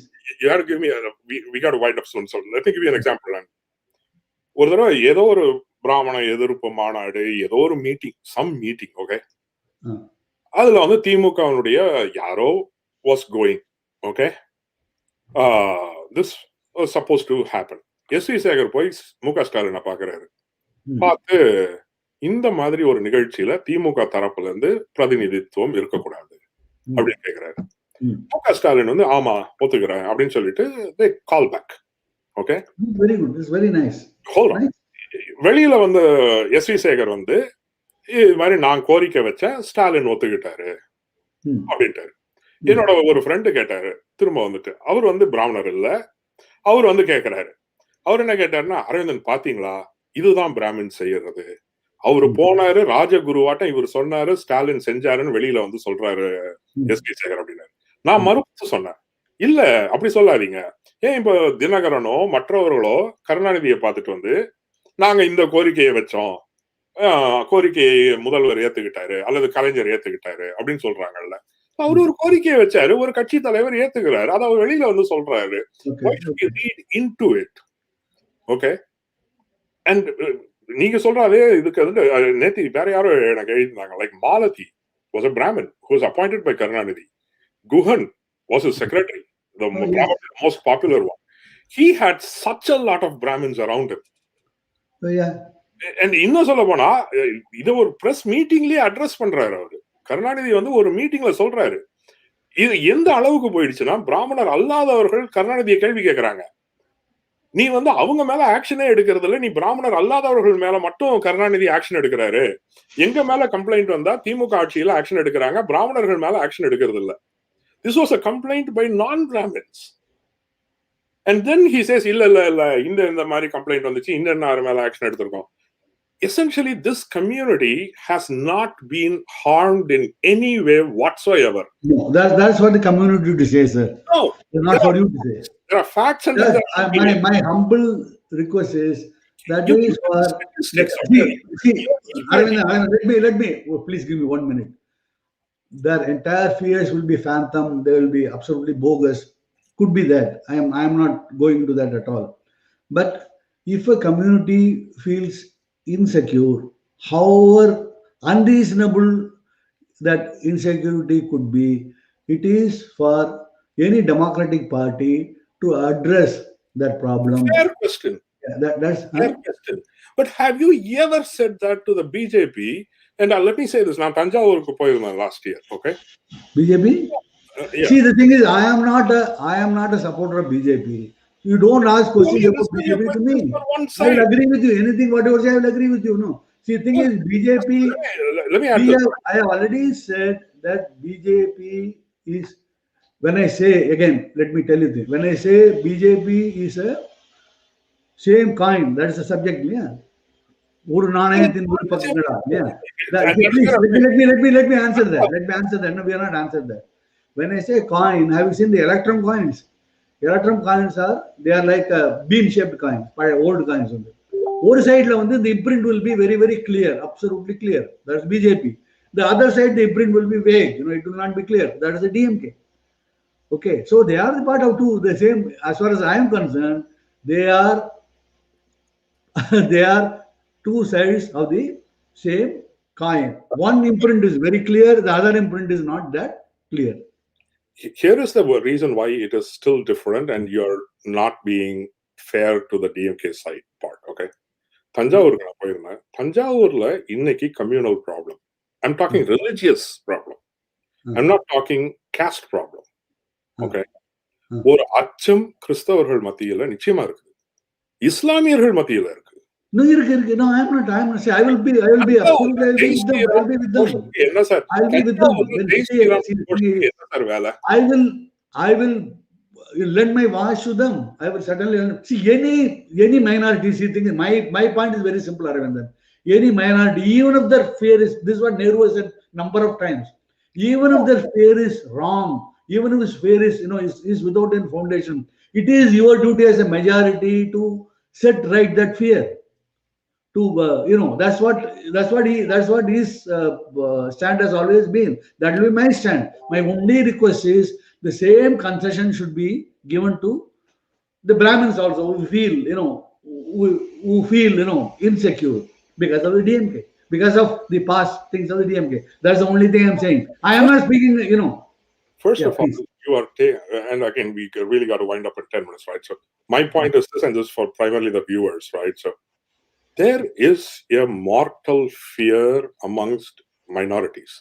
Yes. சிறுபான்மையினர் இன்னைக்கு தமிழகத்துல ஒரு அச்சத்துல இருக்கிறாங்க. Okay, so I don't know. I'm not able to hear you, Arvind. A bit louder. Let me see here. I don't know why my camera froze here. Your voice is fading away.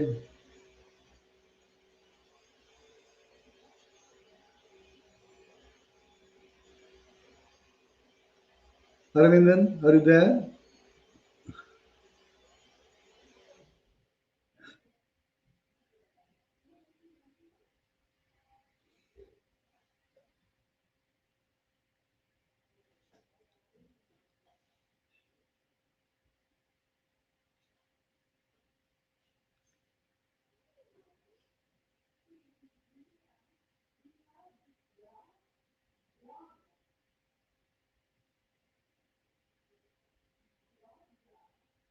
Hello.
Sir ஒரு நிமிஷம் அவர் rejoin பண்ணிட்டு இருக்காரு.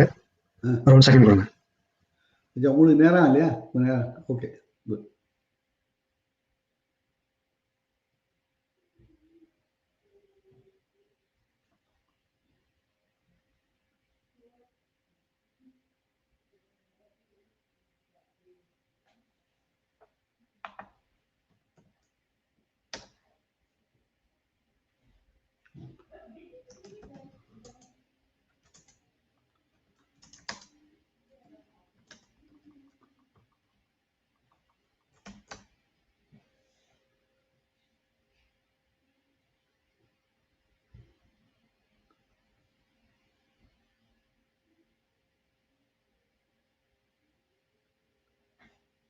Yeah, I'm waiting for Aravindan.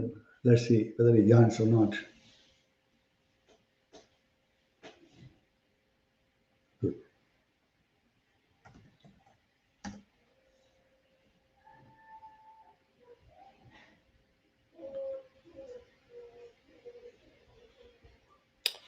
Okay.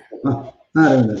Sorry, had some difficulties. So I don't know why, whatever happened. But let's just wind up in 5 minutes, right? So தஞ்சாவூர்ல நான் பார்த்ததும் சென்னையில பார்த்ததும் மக்கள்கிட்ட பேசினப்ப ஐ மீன் அகைன் எல்லாமே அனெக்டோட்டல் தான், எல்லாமே சாதாரண உரைகள் தான். இது நான் ஒப்பீனியன் போல் நடத்தல, நான் பெரிய ஸ்டாட்டிஸ்டிக்கல் இது நடத்தல. ஆனா பரவலாக சிறுபான்மையினரிடம் ஒரு அச்சம் பரவலாகவே இருக்கிறது. பரவலாகவே. See, as I said very clearly.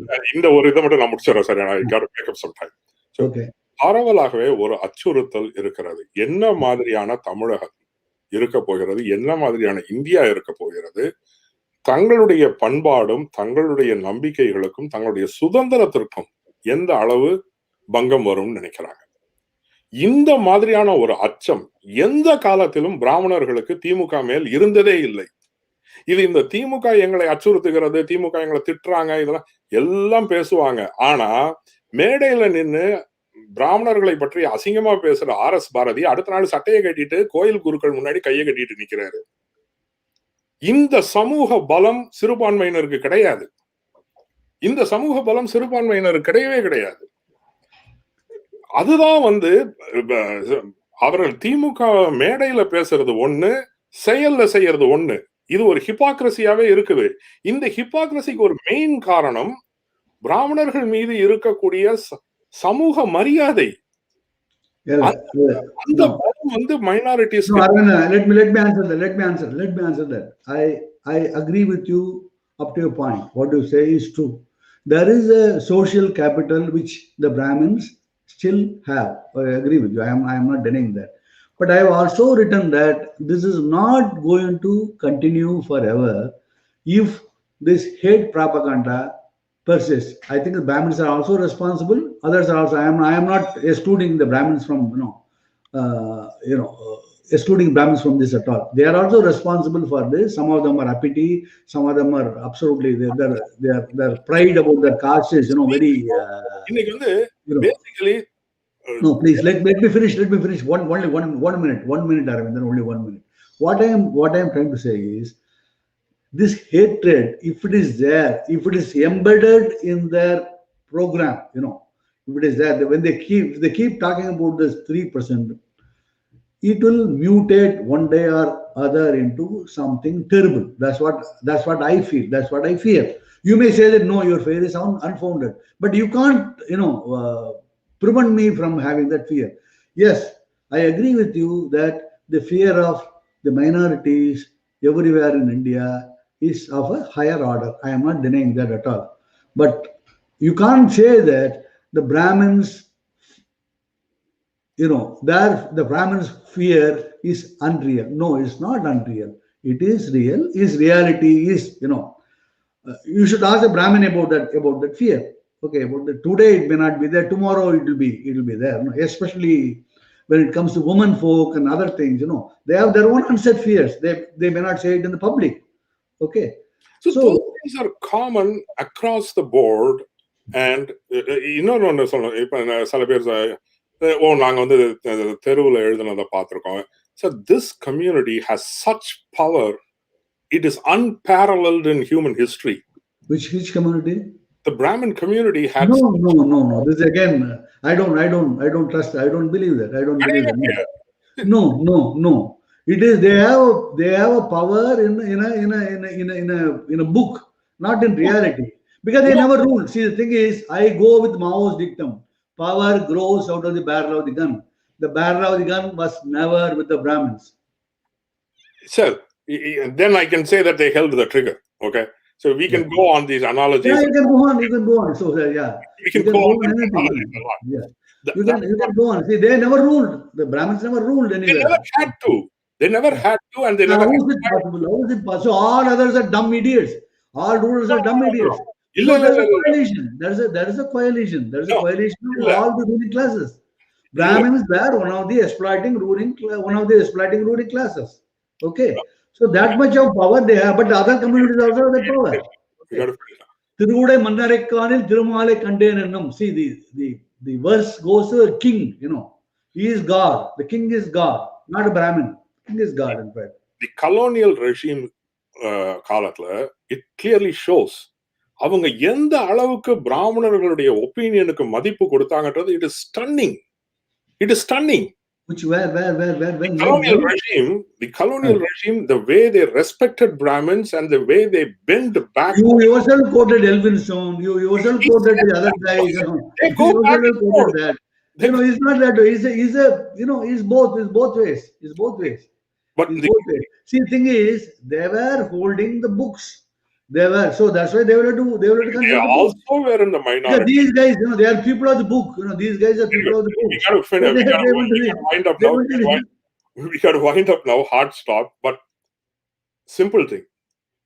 They are not interchangeable. The palpable fear of minorities and the anti-democratic nature of BJP is a very unique. Absolutely no quarrel. Yes, yes, yes. And if that is the case, தேர்தல்ன்றது யாரோ ஒருத்தரை தேர்ந்தெடுத்து தான் ஆகணும். Yes, you choose. Okay, you choose. So I am only saying, if I am in a constituency, I will not vote for the DMK so long as they have this 3% fixation. That's my logic. That's my stand. I am not going to, change my stand. I am not going to change my stand. All other things, what you say, I agree with you. My only request is, since the 3% is not going to affect you electorally anywhere, what's the point in having it? That's what I'm trying to say. Anyway, we'll end up there. And thanks for joining. It was wonderful discussion. And of course, we could have done this any number of ways with a moderator, etc. But still, this was supposed to be more like a friendly exchange. And apologies to the viewers for the technical difficulty in between. But thank you so much for joining, sir. And thank you. The pleasure was entirely mine, Aravindan. And sure. We will of course we'll keep discussing it separately. Okay, come and, I think we are not bored the guys who are who listen to us. I am quite sure about that. So thank you very much. And we have to thank. I'm quite sure that India will blossom into a truly representative democracy. I have absolutely no doubt about it. Okay, every Indian will be treated the same. That's what I think. And every Tamil will be treated as the same. That's what I think. That dawn will come one day. I'm quite sure about that. Absolutely. And that's what we want. Thank you, Muthu. Thanks for being a great... Thank you, Muthu Kumar, and thank you very much. Thank you for everyone. Thank you for the persons who listened to us patiently for the last 2 hours. Thank you very much.